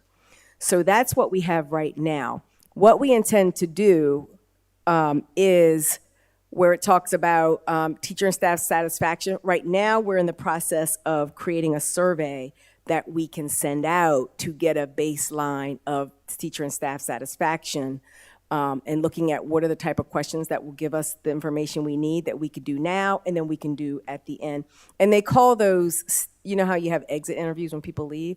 We're calling them stay data, so we can get, information about having, what does it take to have you stay here and to have all of that. So you will be getting data on that as we go through that. But right now, again, starting off our year, baseline, this is where we are in these 2 categories with staff qualifications and staff diversity by base. So priority 3, this is shared by Ms. Gardner and Ms. Spurrier. This is student, family, and community engagement. And you could see here all of the indicators that fall under this priority. And so for this priority is our local school climate survey data. So the state gives a climate survey data. Again, it's one time, and we wanted our own internal data. So this is the data that shows overall where we are currently And we give it again in the spring, correct? We'll give it again. So 2 times a year that we'll be able to measure, are we moving in the right direction, as well as our attendance, chronic absenteeism, which is we still wrestle around that definition for state of chronic absenteeism, and our completion, graduation rate, and dropout rate. So this is right now the data that we have under this again, but you could see there's more indicators under this priority, but as we continue to give that data at that given time, we'll report that out and then continue to be able to measure against what we're seeing and comparing that to. Priority 4 is align systems of success. And so this priority, it may not have the hard quantitative data, but it's looking at strategies of how we're doing things. We do have end-of-year feedback about district office departments, which we'll give, and that will be our baseline as to where we are. But what we have there is school improvement work. And so you heard on Monday the whole process of how schools have a school improvement plan based on their own data. And if you look at the bottom of it, you could see each school is getting rated on their school team, like what is their school team made up of, their literacy needs assessment, their math needs assessment, and they have a third choice, whatever their school is focusing on. And so we are rating every school's improvement plan, hoping that they are getting better at putting the necessary things in their plans to move the needles within their school. So you could see this is starting off right now where they are. And so we're going to continue to keep measuring this. And we even used an outside person to look at the school improvement plans as well.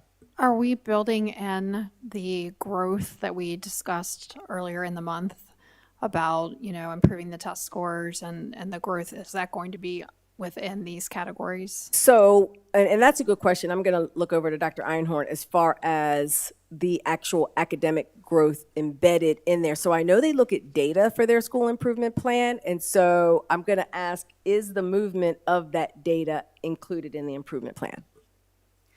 So the plan is currently a yearly plan, and our summative measure of the growth, even though we have the interim assessments that we talk about, DIBELS, MAP, and all of that, the summative assessment for us is really how our students are performing on MCAP.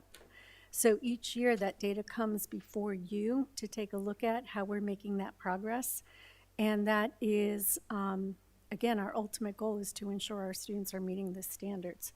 It's also built into growth for students, as you will hear later, in the state accountability system for the STAR ratings. So it's built into that component as well. In addition, we're looking at student growth measures in both principal and teacher student learning objectives that are part of the evaluation system for both our administrators and all of our teachers in the district. And so what we'll do is show you what does a school improvement plan look like, so you could see a sample, because I know we talked about that on Monday, so you could see what that all entails. And then, we've talked about building those metrics in to help us get to, are we meeting those goals? Are we moving the needle to get to those higher test scores? Correct. So that's 4. 5 is all about our monetary resources and our expenditures.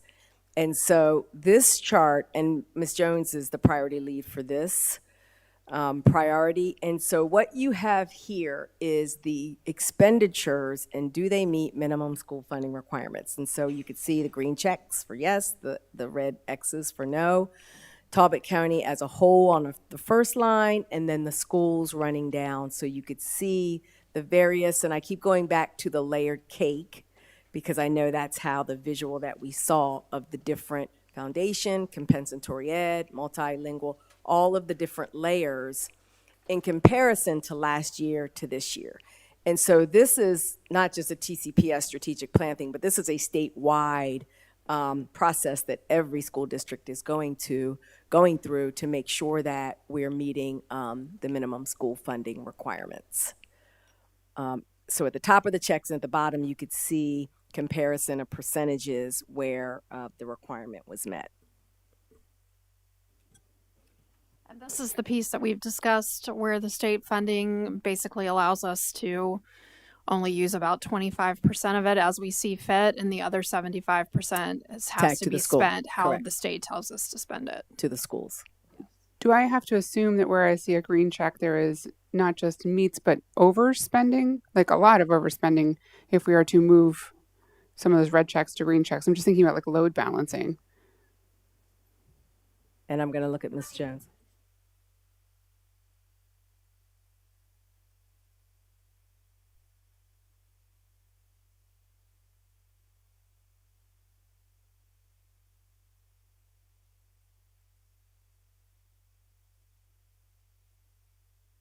Yeah, so I'm just thinking about within an own school, like the only school that's all green.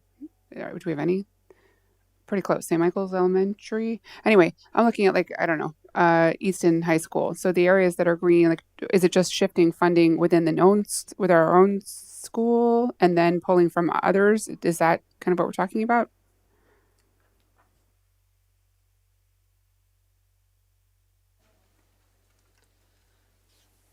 There are a few things going on.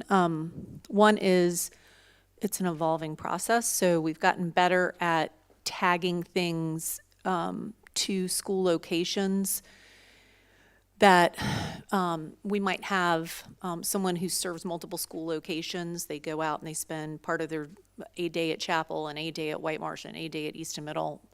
And we may have said in the past, okay, we're going to charge that to central office, but the reality is they're supporting the kids in those schools. So what we've done this year differently or done better is we've done a more detailed staffing review and said, oh, well, that person, if they're spending, I'm talking to the principal is saying this person's here a day and a half, this principal's saying this person's here 2 days, and this, we're charging, we're allocating those resources, so we're doing a better job of doing that. And in some cases within a school building, we have some flexibility. We may have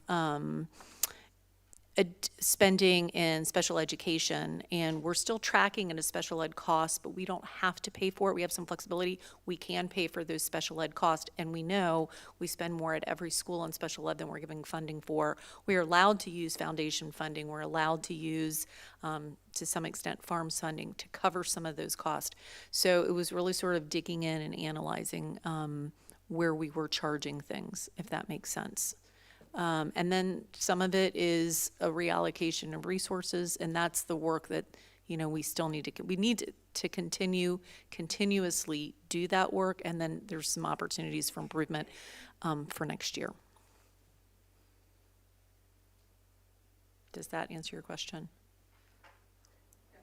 Okay. Thank you. So the next handout, didn't get it on the slide, but what the data you're looking at is the board goal. So the board goal, our last question, the question that we left with was students who are at or above their reading level. And so what you're looking at is the one indicator, which is DIBELS. Now you saw DIBELS beginning of year, but that was everybody. But I'll break this down too and disaggregate it in those same buckets that you saw on the screen. But what you're looking at right now, and I think we tagged K through 2, but it's third grade on here too. But so what you're looking at in grade K, all of our kindergartners walk through the door and you could see the percentage that are well below or below, which is the left side, and the students who are at or above their reading level on the right side. I have it by percentages, and then I have it by number. So the number on the top is 182 out of 338 on the left, 155 over the 338 on the right. So this is a clear indication of where we are right now, beginning of the year, okay? So as we move through this year, we will be talking about, what's happening, what are the scores, what are the interventions, what are the resources, the staffing, that is all focused on moving these numbers, lower on the left side, higher on the right side as we move through the year. We are still in the process of the dashboard to be able to show that. We have one, it's a little intricate, So we're trying to figure out the best way to show it so we can see that progress and something that's easily visible where people could look at it and say, oh, I know what this says, versus looking at it and say, I'm not really sure what this says. So my goal, hopefully by the next month, we'll be able to show that and what that looks like. But again, so this is the goal that you all tasked, K through 2, literacy, where we are right now. So this 300, so 182 over 338. Correct. That's Well I'm thinking below. that's 338 kids. The total students that took it in kindergarten. Total students that Yep, took it for the in whole ki- district. Why Yep. aren't there more? I don't understand why. That's K, Just yeah, but they're just kindergarten.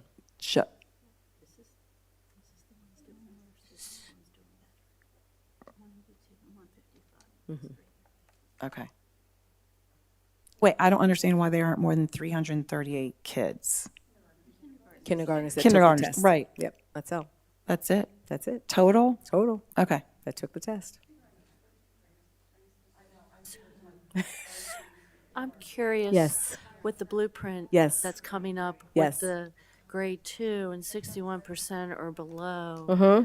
I know it's something we're going to have to be talking about Right. with the retention. Yes. Yes, and that's going to be information that's coming. She just asked about the retention by if you're not reading by 3rd grade, the retention. So that is conversation and regulations, requirements that are being discussed right now at the state level. So we'll be reporting out as we're getting that information and what that looks like. Is there any talk that they may put that on hold? Is that a possibility? I Is don't it a done deal? know. And I don't know if the teaching and learning department, I haven't heard anything where they're saying they're going to put it on hold. I think it's just they're now talking about what that's going to look and sound like. Yeah. I was just looking at this handout and conferring with Ms. Jackson, but it's interesting to me that the K through 2, it stays to the negative all the way to 3rd grade, and I guess I would just expect that you would see that positive number break out a little bit more progressively as each grade moves along.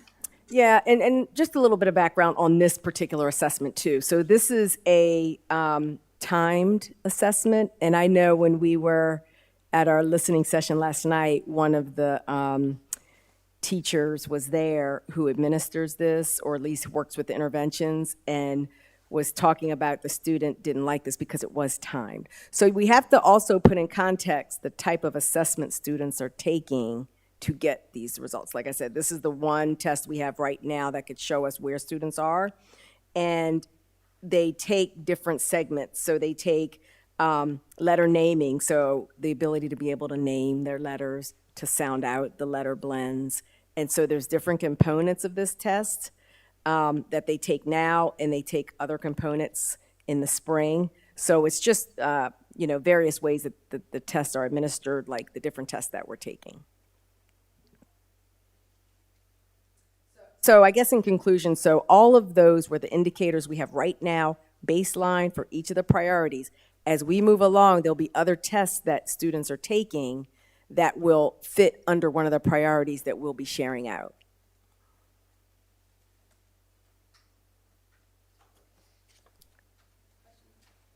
Anybody more questions? Okay, thank you very much. We're going to move on to the star ratings with MCAP data led by Dr. Einhorn.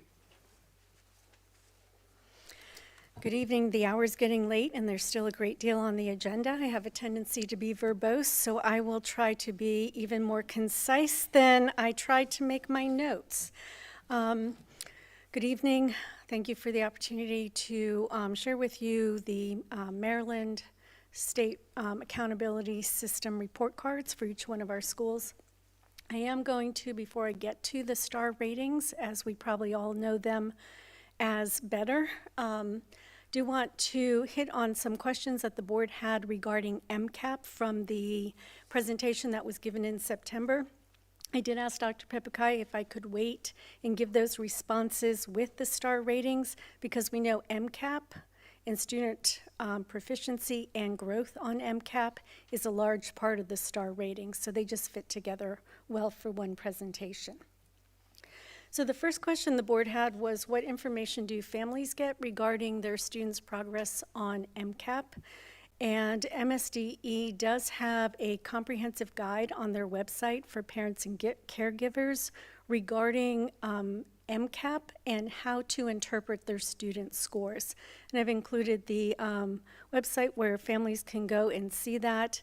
It is 4 or 5 page document that can be used as a companion to the individual student reports that each parent or caregiver receives regarding their child's performance on MCAP.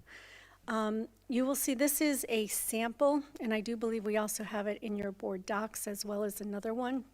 This one is for English Language Arts 4th grade. It's a sample, so it doesn't have any identifying student information on it, but this is what the report would look like for a parent who received it. So on the top right, the student's name would be there, their grade level, their school, all of that information would be there. There would be some information about the report itself, and then how parents can use this report to further understand where their students are in their skills in English Language Arts for this particular report, and then also where to find more resources regarding the MCAP and how to interpret it. So on this report that all of our students who test receive, their family gets this, it shows how their child, first name, performed overall. And so the students' performance level, we know on MCAP, students receive a 1 through 4 performance level, with levels 3 and 4 being deemed proficient. So that is listed there, and then also off to the right side from the performance level, it just lists what those 4 are for parents who might not be as familiar with the language we use.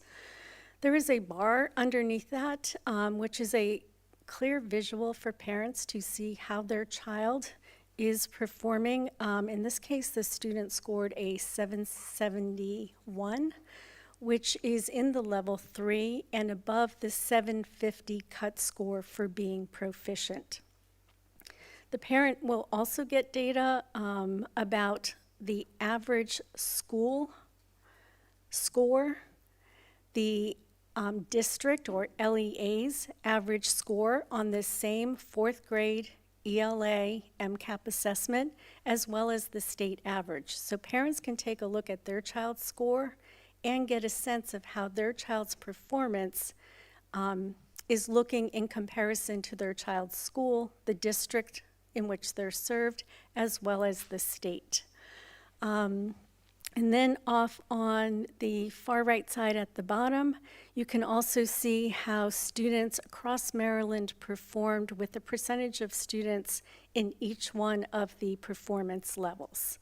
So again, very transparent for parents about where students are in terms of their skills in comparison to other students their age. The back side of the report, and again, this is just an example from English Language Arts. I do believe there's a math one in your documents as well. This second page is the same student and 4th grade English Language Arts MCAP.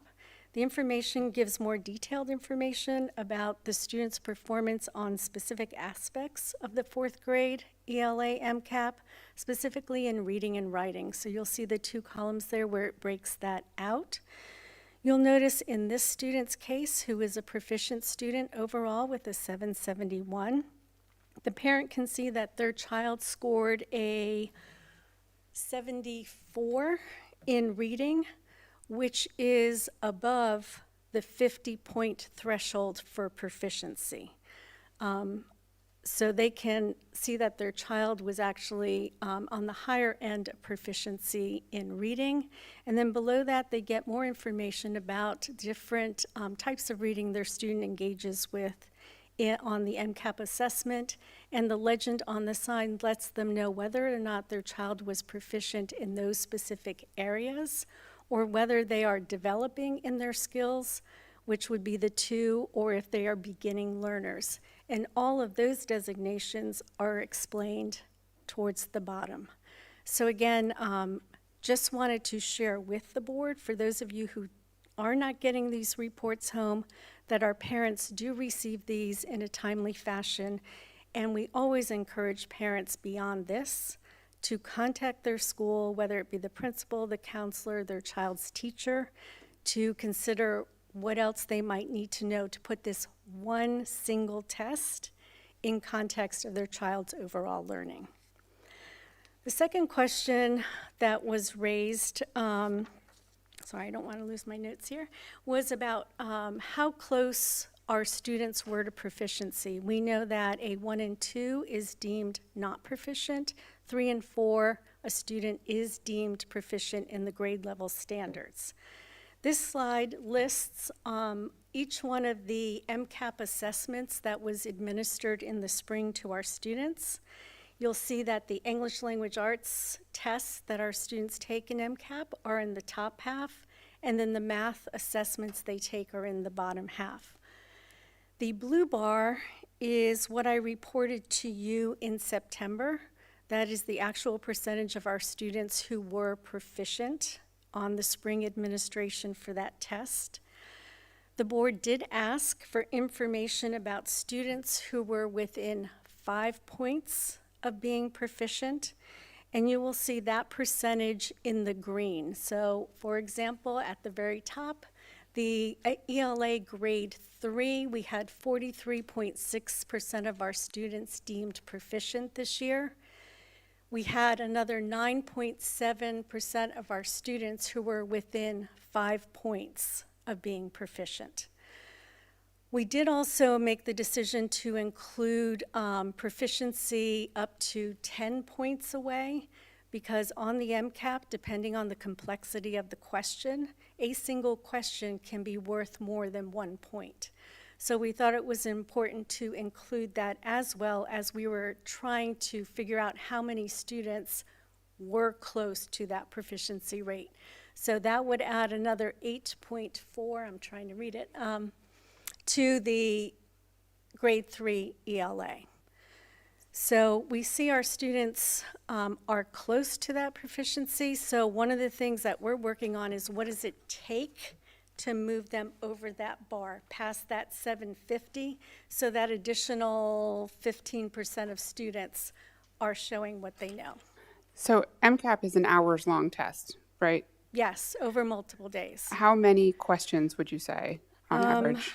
I have a slide later that lists the number of questions by standards. Like hundreds? Yes. So okay. So I'm just trying to say, like, this is a matter of 5 or 10 questions difference. Mm-hmm. If you got 5 or 10 more right within this hours-long hundreds of questions test, you would be in a completely different, our district would be in a completely different zone. Yes. Not only that, there are many questions on the assessment that have multiple components. So for example, today I was working with Dr. Palmer and looking at a sample 4th grade assessment, because that was the student report I was showing you tonight, and I just wanted to get a better understanding of the question types. So on there, a student may be asked to read 2 passages, so they have to be able to read those texts.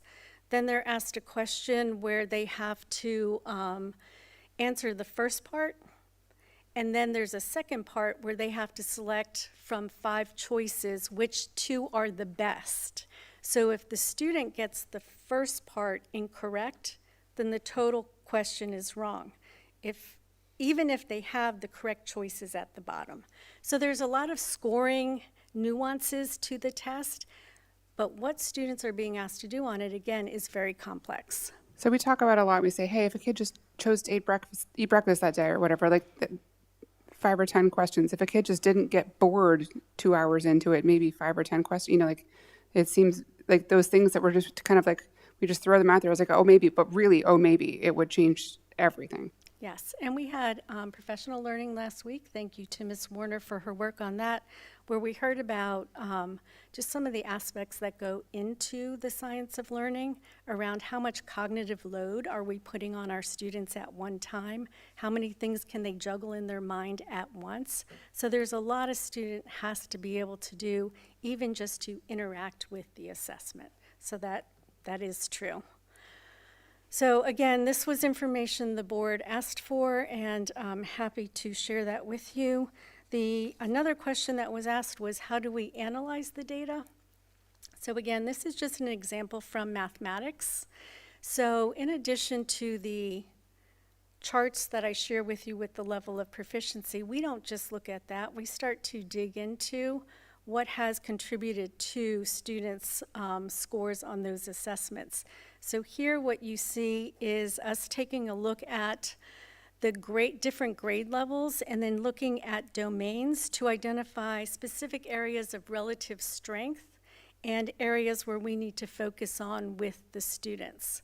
And then we even take those domain rankings. When I say we, our math, Miss Bradwell really digs into the elementary math and takes a look at how those domains rank across grade levels.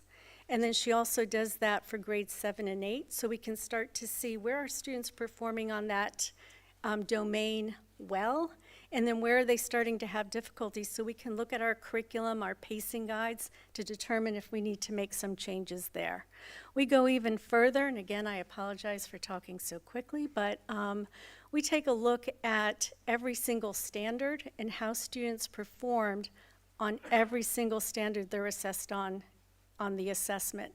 This is also an example from math. This is just one page of a 5-page document that looks at one grade level standards that students are being assessed on when they take the assessment in the spring. So we use this as well to really drill down to which standards are we seeing more success, where are the ones that we need to focus on. And in some cases, it just may be when it fits into our sequence of teaching, and maybe we need to take a look at moving some of that around as well. So to summarize how we look at data, and we talked a little bit about this on Monday when we talked about the needs assessment process for schools, with every single piece of data that we bring into this county to look at our students from all different perspectives. We look at it at the district level. We also analyze it at the school level. We break it out by student groups. As you can see in Dr. Pepakai's strategic plan, we're looking at our students with disabilities, without disabilities, to determine where are we seeing those gaps and where do we have to streamline strategies to close those gaps for our students. We also, at the school level, do the same thing. So they're getting even more granular because they're not looking at 5 elementary schools. They're looking at their 3 grades in elementary school. They look at it by grade, by student group, but they go down to the individual student level. So they're creating the appropriate plans for student interventions to try to make sure that we are addressing individual student needs. That was my quick summary of what we do there. So, Dr. Einhorn, based upon what you're saying, the goal that the state suggested to raise the test scores a certain percentage is entirely achievable. Everything is achievable. It's just a lot of work to get there, and also to make sure we're doing the right work, right? So there are so many demands required of a school system, of an individual school, of an individual teacher's classroom, and on every single child. One of my former colleagues told me once that public education is the last time you have to be good at everything, right? I had to take math all the way through high school. I wasn't great at it, didn't love it. But I could be a good English major and then teach English, but I struggled in math. So again, I just try to put that in context, especially when we're speaking about our youngest learners. We are asking them to take on a lot of cognitive load, to be able to process multi-step problems, and then get their answers out. They may know it, but how the question is asked confuses them because maybe they don't know that phrasing. Or maybe they don't have the prior knowledge to be able to engage. So if they're reading a piece of text about the beach and they've never been to the beach, that's harder to try to understand how to calculate the math. So There's a lot of factors, which is what makes our work exciting, but also makes it really hard. And I know everyone's working towards the same goal. That I can assure you. So that was MCAP. So now I'm going to switch to the Maryland School Report Cards. Just before you do that, I just want to thank you for bringing that work to us. Looking at the plus and minus 10 in that data there will make me sleep a whole lot better tonight. Just to be honest, the grid looks a whole lot different looking at it that way, so that way we can have a sense of how many students would possibly be able to push to more of the proficient areas. So thank you for bringing that and following up with the recommended questions from the board. Thank you. I appreciate that, but I do also want to give credit where credit is due, and there are a lot of people doing the work in teaching and learning. Mr. Lee Neild with all of our data, but also our curriculum supervisors, who this is their work, and this is what they're committed to. So thank you, all of those people named and people who were not named who were involved. Thank you. Thank you. So the Maryland School Report Card, there are multiple indicators, including MCAP proficiency and MCAP growth in elementary and middle particular, that are part of the Maryland Report Card calculations that inform the final star rating that a school earns. So this, sorry, I moved on. Past my notes. The intent of the Maryland Accountability is, one, to comply with ESSA regulations that are required of all states in the country, that we have a system for identifying how our schools are performing. The accountability system has to be able to differentiate between schools, which is why we have complex calculations of how we get to the stars. It has to provide actionable data that we can work on to make improvements, and it has to be consistent across the state.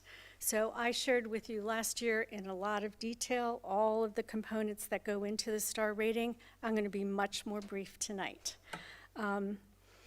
So on this chart, and I will say that I did take this from MSDE's website because it was a more simplified way to capture what goes into the report cards than the calculation sheets that we take a look at. So on this slide, you will see that there are indicators that are included in the calculations for the star ratings. The E stands for elementary, M is for middle, and the H is for high school. So you can look down the grade span and see where the different indicators are used for calculating the star rating for those schools. So for example, graduation rate is an indicator for high schools because they have that measure, not in elementary. Academic progress is in elementary and middle school because students take MCAP in grades 3, 4, 5, 6, 7, 8. So you can track if they're growing, if individual students are making progress from one year to the next in elementary and middle. So that's why that indicator is for those grade spans. You'll also see the measures that are calculated for each one of those indicators, and we spent a lot of time last year talking about chronic absenteeism and its impact on one of our schools. But again, this is just a concise way to look at what goes into the star rating. This is also just a quick summary of how you take the points from each one of those measures. You determine the total points that the school earned for that measure, and then you were able to come up with a total earned percent, which is turned into the star ratings, which you see in the chart on the far right side. So a school has to earn 75% or more of the total points possible in order to be a 5-star school. And that's across all the measures that are in their grade span. So really what you want to know, star ratings for Talbot County Public Schools this year are listed here by school. All of our schools stayed consistent in their star ratings, except for Easton Middle School. We know last year that Easton Middle School was a 2-star school, And we spent a lot of time deconstructing why that was and the impact of chronic absenteeism on their overall percentage. Dr. Clausen, her administrative team, her teachers have been working on every aspect, every measure that accounts for their star rating, and they were able to move Easton Middle to a 3-star this year. So I certainly applaud their efforts for making sure that happens. The other thing I want to point out is, just like we saw on MCAP, there is a range when you are deemed a 1, 2, 3, 4, or 5-star school, and that is in the percentage of points that you can earn. And St. Michael's Elementary School, while remaining a 4-star school, saw a large increase in where they fell in that percentage. So they are currently, based on their percentage of points earned, our school that's closest to being a 5-star school now, because of the work happening there with under Dr. Bullock's leadership and her team. All of our schools are working really hard, but I think some of the movement that we're seeing is the intentionality in our school improvement plans, our focus on data, and really digging down to what those root causes are. And my last slide, because I know questions will come up, just like with MCAP. What do parents know? How does the public find out this information? You can go to mdreportcard.org. Every school in the state of Maryland has a report card on that website. You can look up your child's school. It will go into details about all of the indicators. It will show you what their percentage of points earned, their star rating, but then it will go through each one of the indicators to show you where they're doing well and where there's area for improvement. And then it also breaks it down by our student groups to see whether or not they're making sufficient progress. All of this is very transparent on the website for anyone who wants to dig in more deeply to that. That's all I have. It may have been the fastest I've ever talked. Did those come home with the parents? Did those reports come home with the parents? To the parents, I mean. I don't know I don't think the star rating report cards are, because they are each multiple pages for each school, but they are available on the website. So you can see your own individual students. Absolutely, yep. You go on there to mdreportcard.org. They can go to Talbot County, and then they can go down to every single school in our district and get a 5 or 6, and in St. Michael's Middle High has a longer one because they're both middle and high, but they will get all of that information right there. And they can also look at every other district and any other school in the state. I mean, as a parent, you can go on that and get your own child score. Okay, and Well, it's not their own, it's the school. The school, This is okay. the school report card. And what about the MCAP? Did that go to Yes. parents? Mhm. Okay. I Yep. never saw that.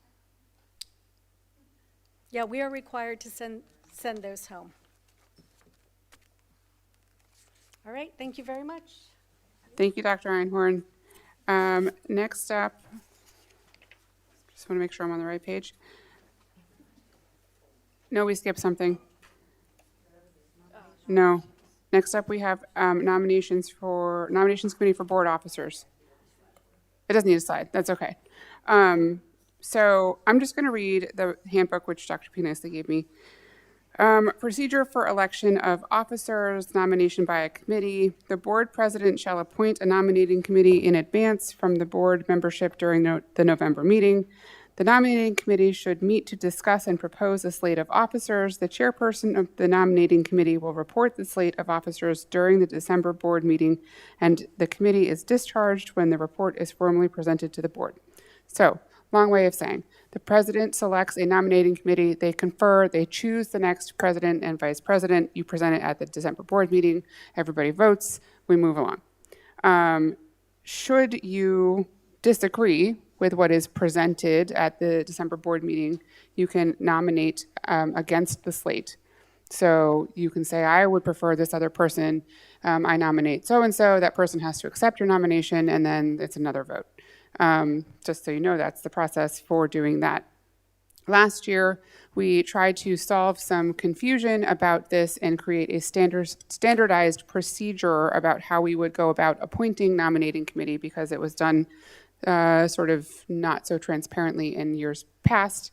And we decided that moving forward, the practice would be selecting the longest serving board member, the newest board member, and a third person to round out that. So, as such, this year I asked Mrs. Dodson as one of the 2 longest serving board members, the one who has not yet been on nominating committee. I asked Mrs. Whelan Cherry as one of our newest serving board members, and I asked Mrs. Jurius, also one of our newest board members, if they would be the nominating committee, and they have all accepted. So, there you have it, my board. That is who we are going to go ahead with. Those are your nominating officers this year. You will hear from them in December who they have selected for their slate of officers, and then the vote will be in December.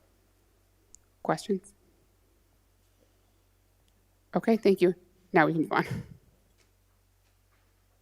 And next up, we have our consent agenda items. However, we have pulled one of these items out, so I think we should talk about that one first and then do consent agenda. So the item that we are going to be discussing separately is our second reader of policy 10.18, which is student searches, questioning, and arrests on school premise, which is, yes, policy 10.18, like I said.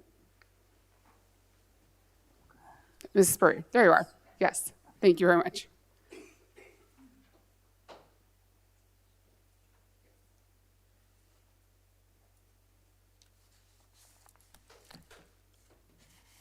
Good evening.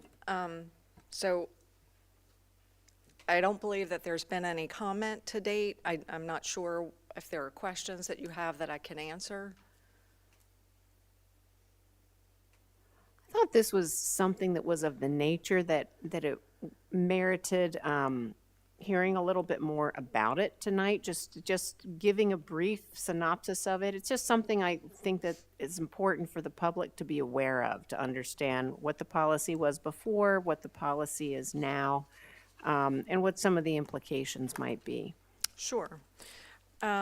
So I think if you look at our old policy, it was relatively short, and it didn't have a lot of detail in it. It also didn't provide for any opportunity for us to document when we do a student search, and it also just covered student searches. So what this policy does is it incorporates the whole idea of student questioning on school property, student arrests on school property, and the student searches, because they all kind of go together. When I get phone calls from an administrator, it's about one of those 3 things at one time, sometimes more than one, right?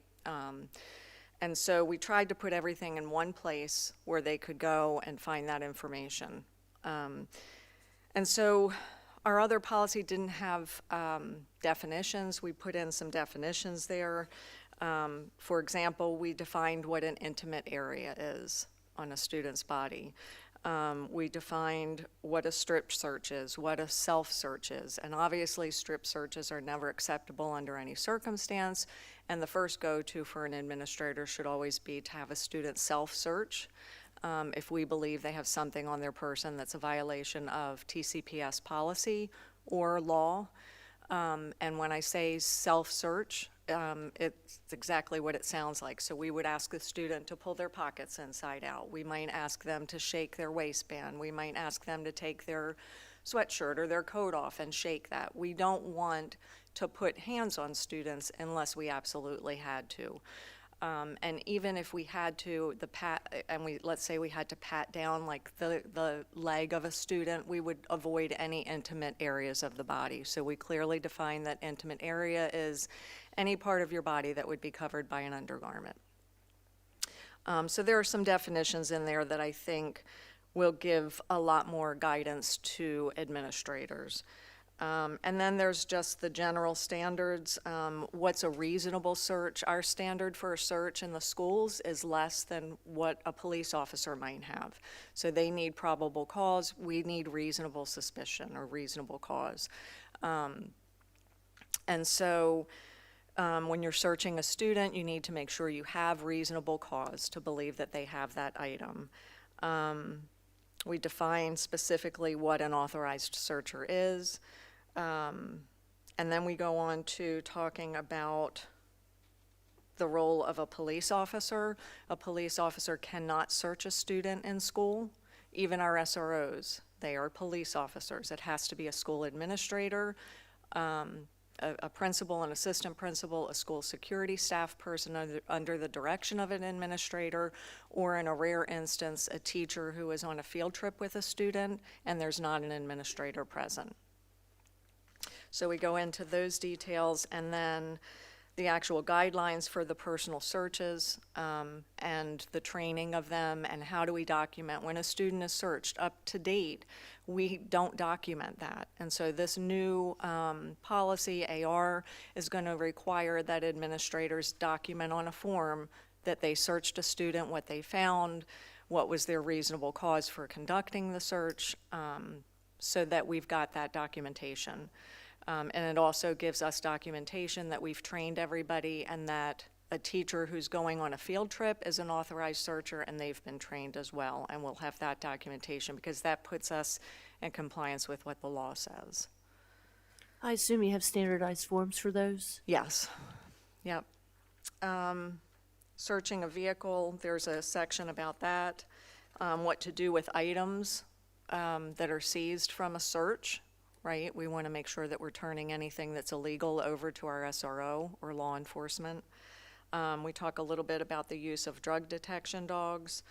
And then it moves on to questioning of students on school premises. And our old policy did not, I don't believe, have this provision. And I do get phone calls periodically about this from parents who are quite angry.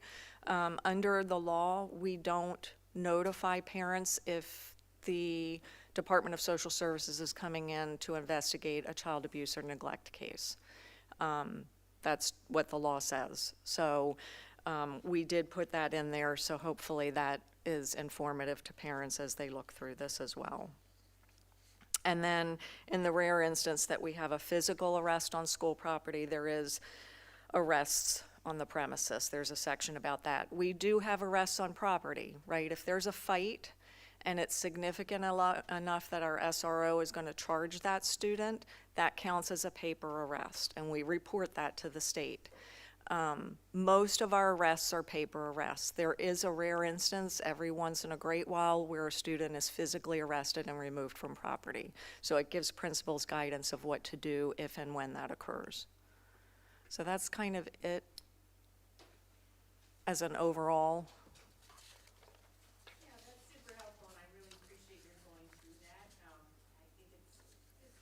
That are important for people to understand how it works, understand what the standards are, and then to be able to think about how this works in practice. One area that I was wondering about was, as we have these pouches now, and students come into school and say they don't have a cell phone on them, how this policy would be potentially used with regard to that. So one thing that I do caution our administrators about when we do training for student searches is everybody needs to understand that even if you say to a student, open your backpack for me, and you look in that constitutes a search. And so we just have to be really careful about that. I think your first line with the pouches is going to be to have that conversation with a student. And I think what the middle school has found, from what I've heard from the principals, is that oftentimes the students will engage in a discussion about that, and that's sort of the end of it. They do talk to the administrator, and there's no need to do a search. But if it were to extend to some kind of search, we would have to document that. I think we would be hard pressed to do a search like that, but it would just depend on the circumstances. Did anyone else have any other questions about it? Okay, I really appreciate your going through it. Okay. Wait, I'm sorry. Were you saying how are we going to enforce the cell phone policy to say, oh, hey, you have a cell phone, I know you have it. How, like, is that what you were kind of saying? Like, how, like, Just wondering kind of what the thinking was and what the approach would be as this policy applies to cell phones. And as I said, I think the approach is to have that discussion with a student, and 9 times out of 10, that's not going to result in a search because the student will engage in the conversation with the administrator.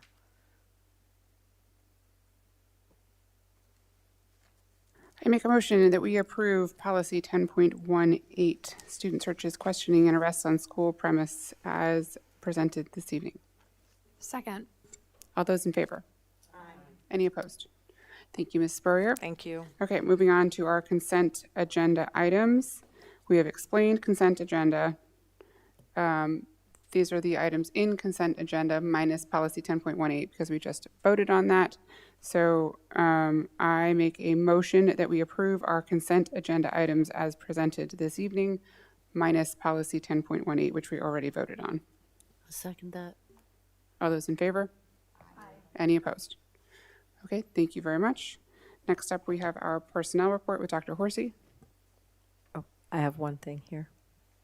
Unfinished. So this is the second reader of this board staff communication. So it originated as board staff communications, and then when we had our discussion last month, we talked about the board not really having a conversation with the staff. It was more community.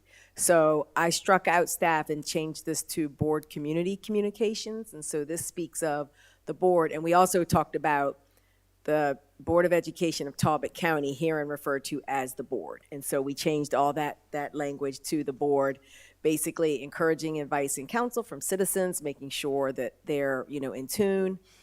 Second, that what they are, representative body of the people, therefore encourages public attendance. It talks about, I took out the third one because it talks about the superintendent shall encourage staff to cooperate with media. And so that, to me, didn't really even go with this topic of board community communications. So then I just jumped to the board, the superintendent designee issues information to the public in a timely manner, and then further encourages request actively timely communication. So that third one, dealing with media, it could live, I think, somewhere else. So this was, like I said, revised in 2010. And maybe at that point there was something with board and staff, but for now, what we talked about last month was more board community. It didn't have an AR attached to it, so I just made it applicable to board and community communications. And so this is the second time bringing it before the board.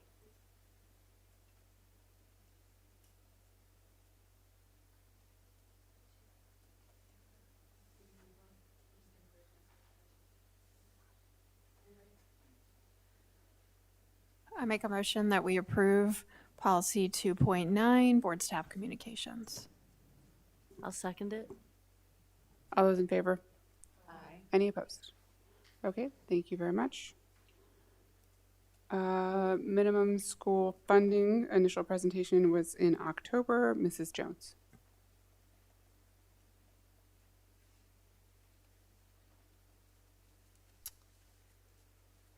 So as we touched on last month, and as we alluded to when we were reviewing our strategic plan objectives, we have the minimum school funding requirement, and we are making progress. Last year was our baseline year to see where we stood. You've seen some of that data.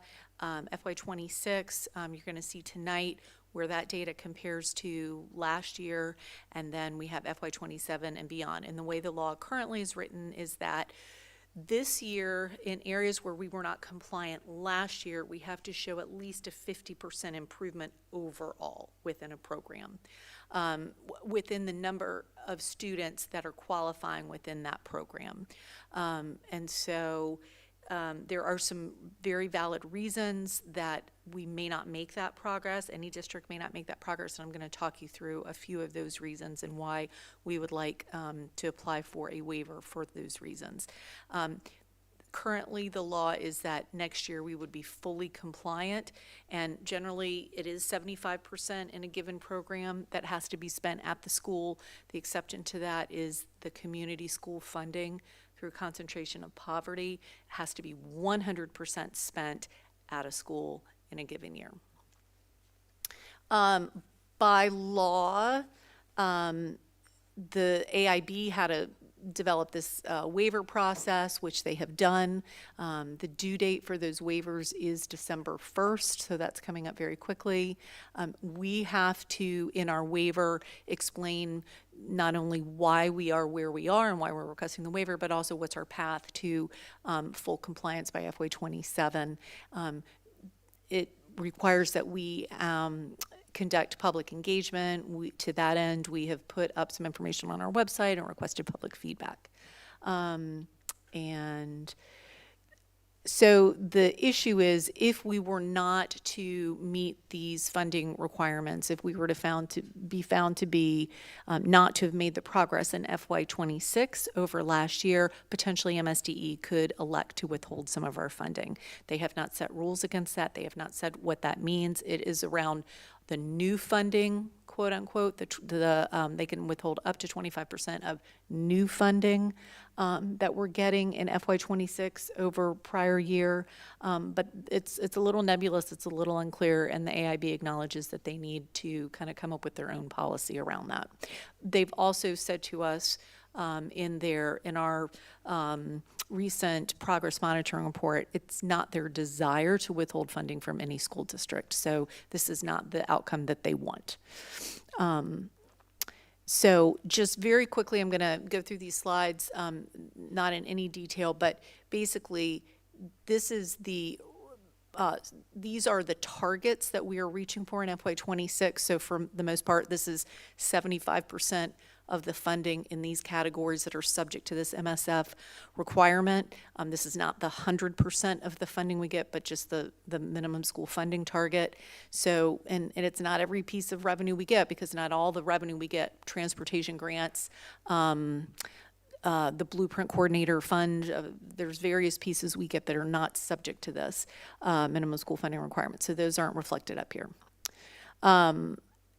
So this is for 2026. These are all the areas in red are where our budget is showing we would not meet minimum school funding. And I'll talk through just one example to kind of show you a reason why we're applying for this. Tillman Elementary multilingual learners shows that we are not, it's a small miss, but it's a miss. A miss is a miss. You miss by $1, you've missed. You get 0 credit for the students that are in that program at that school. So even though it's close, it would mean that we would not be able to count those students. And what that represents is, last year when we, our funding this year is based on our student count in November, October, September, depending on what the program is, of 2024. We had 3 students at Tillman Elementary who were multilingual learners. In the current year, we have no students who are multilingual learners at Tillman. So we are not deploying resources at Tillman on multilingual learners. So there is always this issue with Blueprint funding. There's a lag. We measure, and it's 15 months later when school starts, and we have different students in those seats. And so there's always a little bit of a discrepancy. So that's an example. This, as you saw when we were going through this Align by 2029 Priority 5, last year, our baseline year, we had 42 of these numbers up here, 42 places where we were getting funding. And we were compliant in 23 of those and missed in 19. Some were very small misses, some were very large misses. They ran the gamut. This year we have 44 data points, and we have 6 misses. So we're doing, we've made a lot of progress. And so based on that, what I want to propose to the board is that the numbers at the programs, the schools in those black boxes would be where we would apply for a waiver. And you may be wondering, well, I see a few numbers in red up there that are not something that we're applying for a waiver for. We don't have to be perfect this year. This is a big ship to turn around, to make adjustments to, and we're making the adjustments, but it does take some time. And the way that it works with this AIB is you want to ensure that the schools with the very largest populations, you're getting in line to get to have those students count toward compliance, if that makes sense. So we have a limited number of students at our smaller schools. It's not that we're not spending money there, but maybe we're not spending quite enough, or maybe I haven't coded things how I need to code them. So it's this continuous evolving process that we're working on throughout the year. This is also based on our budget, and as you will remember from probably all of your time on the board, we always typically come in under budget. So there are two numbers up there that are not in red under multilingual learners and pre-K at Easton Elementary that I'm requesting a waiver for, and that's because we are so close with our budget to what we have to spend. I'm nervous that if someone decides in March that they're going to move on to a different job and we're going to have a vacancy, or we have two people that don't come back from a medical leave, that could throw us out of compliance. And so just to sort of be extra cautious, areas where we are close to not meeting that minimum school funding target, I wanted to capture those couple of areas too. So this would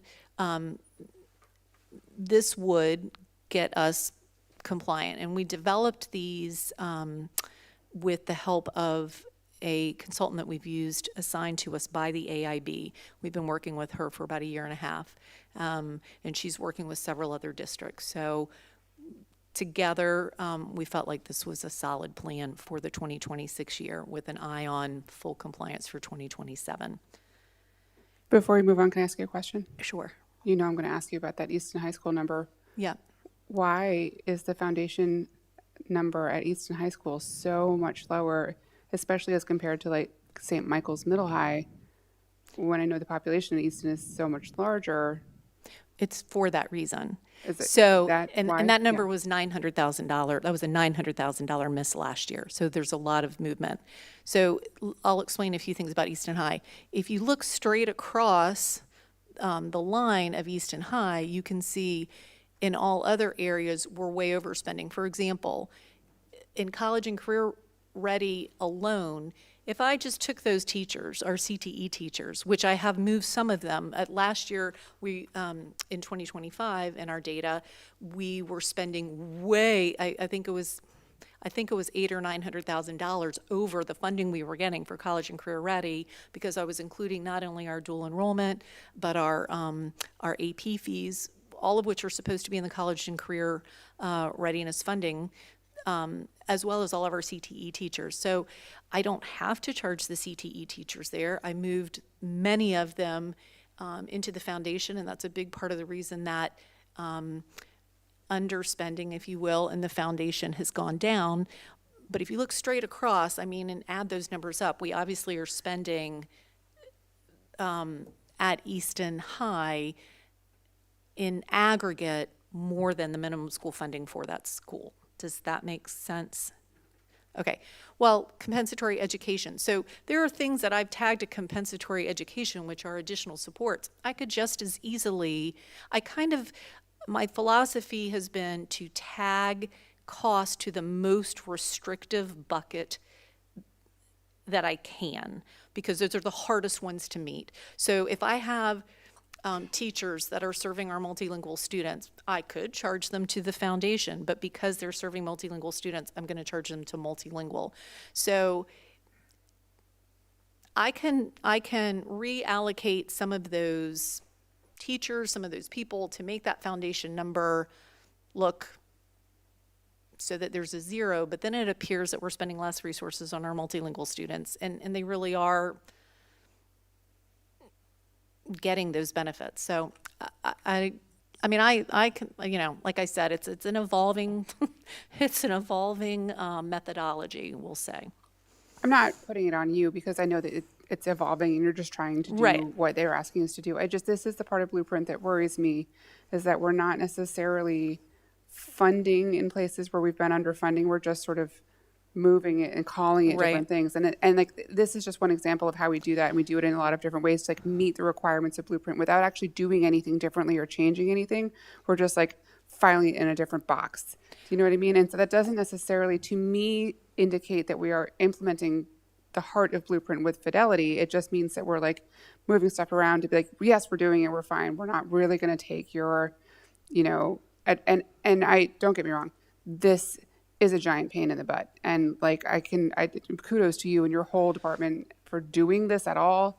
But I just, this is just a representative of to me that I'm like, are we, you know. Yeah, I definitely hear that concern, and that is something that we've talked about. So I think there is an element of that in this.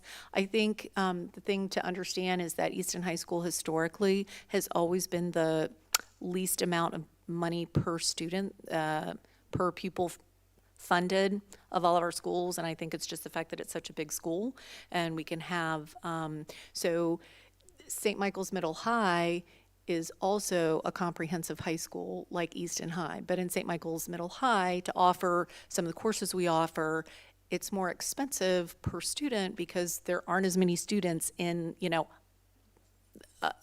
an AP course, or we'll just leave it at, you know, the AP courses. They're smaller class sizes, whereas we can kind of take advantage of the volume of the enrollment at Easton High School, and we benefit. It's a less expensive school to operate in that sense. Do we need to continue to look at resource allocation? Of course, yeah. I mean, in many of the, outside of Easton High, in many of the other schools where we had some areas to improve on last year, we hired, I mean, think about where we added all our positions last year. It was in multilingual and special ed. Those were a lot of the positions, right? We really, I don't think we added a single, maybe one foundation position last year. Every new position we added last year was meeting one of those special populations' needs. So in direct response to that, it looks like maybe we need some foundation positions at Easton High School. And B, I don't think we're going to solve for this tonight. I just want to raise these sort of red flags when I see them. And this is kind of an area where I'm like, hey, I don't know if I feel great about us, again, implementing Blueprint with Fidelity. And I keep coming back to that term because I can't think of another way to say it. Okay, I hear you. So for now, we have a requirement to submit for waivers, and our explanation is at Easton High we need some more time. It's you know, it's a lot. At Easton Elementary, the multilingual funding and the pre-K funding, those were those two amounts where while we are meeting budgetarily the MSF, I'm concerned that our actual expenses could come in slightly less, and I don't want to have a miss because we were close and just barely missed it. And then I'm going to go back one slide. Easton Elementary and Easton Middle School are community schools, and what we're finding with setting up these community schools is that in the initial year, it's a bit of a slow ramp up. You're spending that first year developing and identifying your needs and then implementing programming. So as a result, what we're finding with each of our community schools is that we have leftover carryover funding in the first year of operation, and then that kind of spills into the next year. We have 3 years to use that funding. We have to use it at that school, and we can only use it for community school objectives. So what we're finding in year 2 and year 3 as well, we have some money maybe from last year or maybe even from the year before, and pooling that together with our current resources, it's creating a situation where we're not using all of the resources that are assigned to us this year. And this is one of those, this is the only bucket where we have to spend 100% in a given year. So we are ramping up that programming, but we want to do it deliberately. We want to do it thoughtfully. So that is the explanation for why we're asking for a waiver for the 2 COP schools. Is we are spending lots of resources, but we have some available carryover from prior years that we want to use kind of first in, first out, if that makes sense. So those are our recommendations for the waivers. I will just point out that the AIB on their agenda tomorrow is they're considering changing the due date for these waivers from December 1st to a point in the spring, which is highly supported by us, by all the schools. It's very hard at this point in the year with 2 months of school behind us to figure out exactly where we might need a waiver. And it's these budget versus actual misses that all the school systems are a little bit nervous about. So, but in case that doesn't happen, I would like to be prepared to file this waiver as is. So I'm requesting a vote from the board to approve the waiver that we've put together, and I'll just put that back up on the board. And if the deadline gets pushed out till the spring, then maybe I'll come back and revisit this with you with updated information. I make a motion that we approve the waiver. Thank you. Second. Okay. All those in favor? Any opposed? Okay. No questions. Okay. Now personnel report with Dr. Horsey. Good evening. I would like to ask the board to approve the personnel report as discussed in closed session. I make a motion we approve the personnel report as discussed in closed session. Second. All those in favor? Any opposed? Okay. Monthly budget report, Mrs. Jones. We're good. Revenues are good, expenditures are good. You mean the 5-hour meeting? Want you to rush through this? No, I, in all seriousness, I'm happy to answer any questions. Any questions? I was going to ask you to filter down on one of the line Oh, okay. Let's do a deep dive. Yeah. Okay. Thank you, Mrs. Jones. Superintendent's report with Dr. P. Well, I'm going to speed round this and go through these slides rather quickly. This is just a snapshot of things that have taken place since the last time we met. MABE conference, mock interviews with seniors, Easton High School, thoroughly enjoyed that. Mission Possible took place, our education foundation. We thank them for their work in issuing grants and celebrating our TCPS alum. I presented to the Easton Rotary the strategic plan.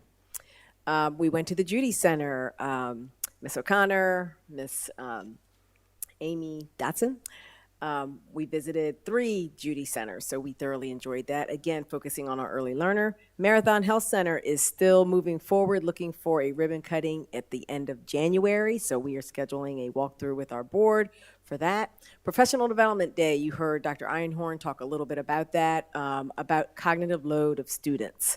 Very informative from listening to the speakers who came and talked to our staff about that. And then upcoming events. So we have another community listening session tomorrow at the library at 5:30. We had one yesterday and got a lot of good information from families in our schools. So you can go to our websites to see all what's happening in the upcoming events. Just want to close by saying appreciate all the comments and the robust discussion from our grading topic from our students. I've already met with Easton Middle School Student Advisory. Easton High School was today Student Advisory. 2 topics that I do engage in are cell phones and grading. So we talked about them today. So I really appreciate all that was said. I do want to say unequivocally, we are not lowering standards. We are not lowering expectations. We are not making kids lazy. There are different opinions on the practices that we have, and I think when we come together and put committees together that are representative of all students and staff members, I think we can come to an agreement to make sure that we're focusing on student outcomes and making them valued, celebrated, empowered, exactly what we say. Okay. Thank you. Board member remarks. We're going to start down here with Tyler. I just real quick enjoyed having the discussion with the rest of the board about the grading aspect of it. I in complete agreement. I just so grateful that Tyler and I could be a part of that conversation and really get to the nitty gritty of it. So thank you guys for that opportunity. Awesome. Ms. O'Connor. Thank you, and thank you for students for speaking out. It's why we have you on the board, so that's very valuable. Your input is, we value that and respect that. And yeah, I don't know if I can say anything more about that, what we said today, but just we need to have a relentless pursuit of excellence. Ms. Bridges. I'd just like to say welcome to our new board members, and I love having you here.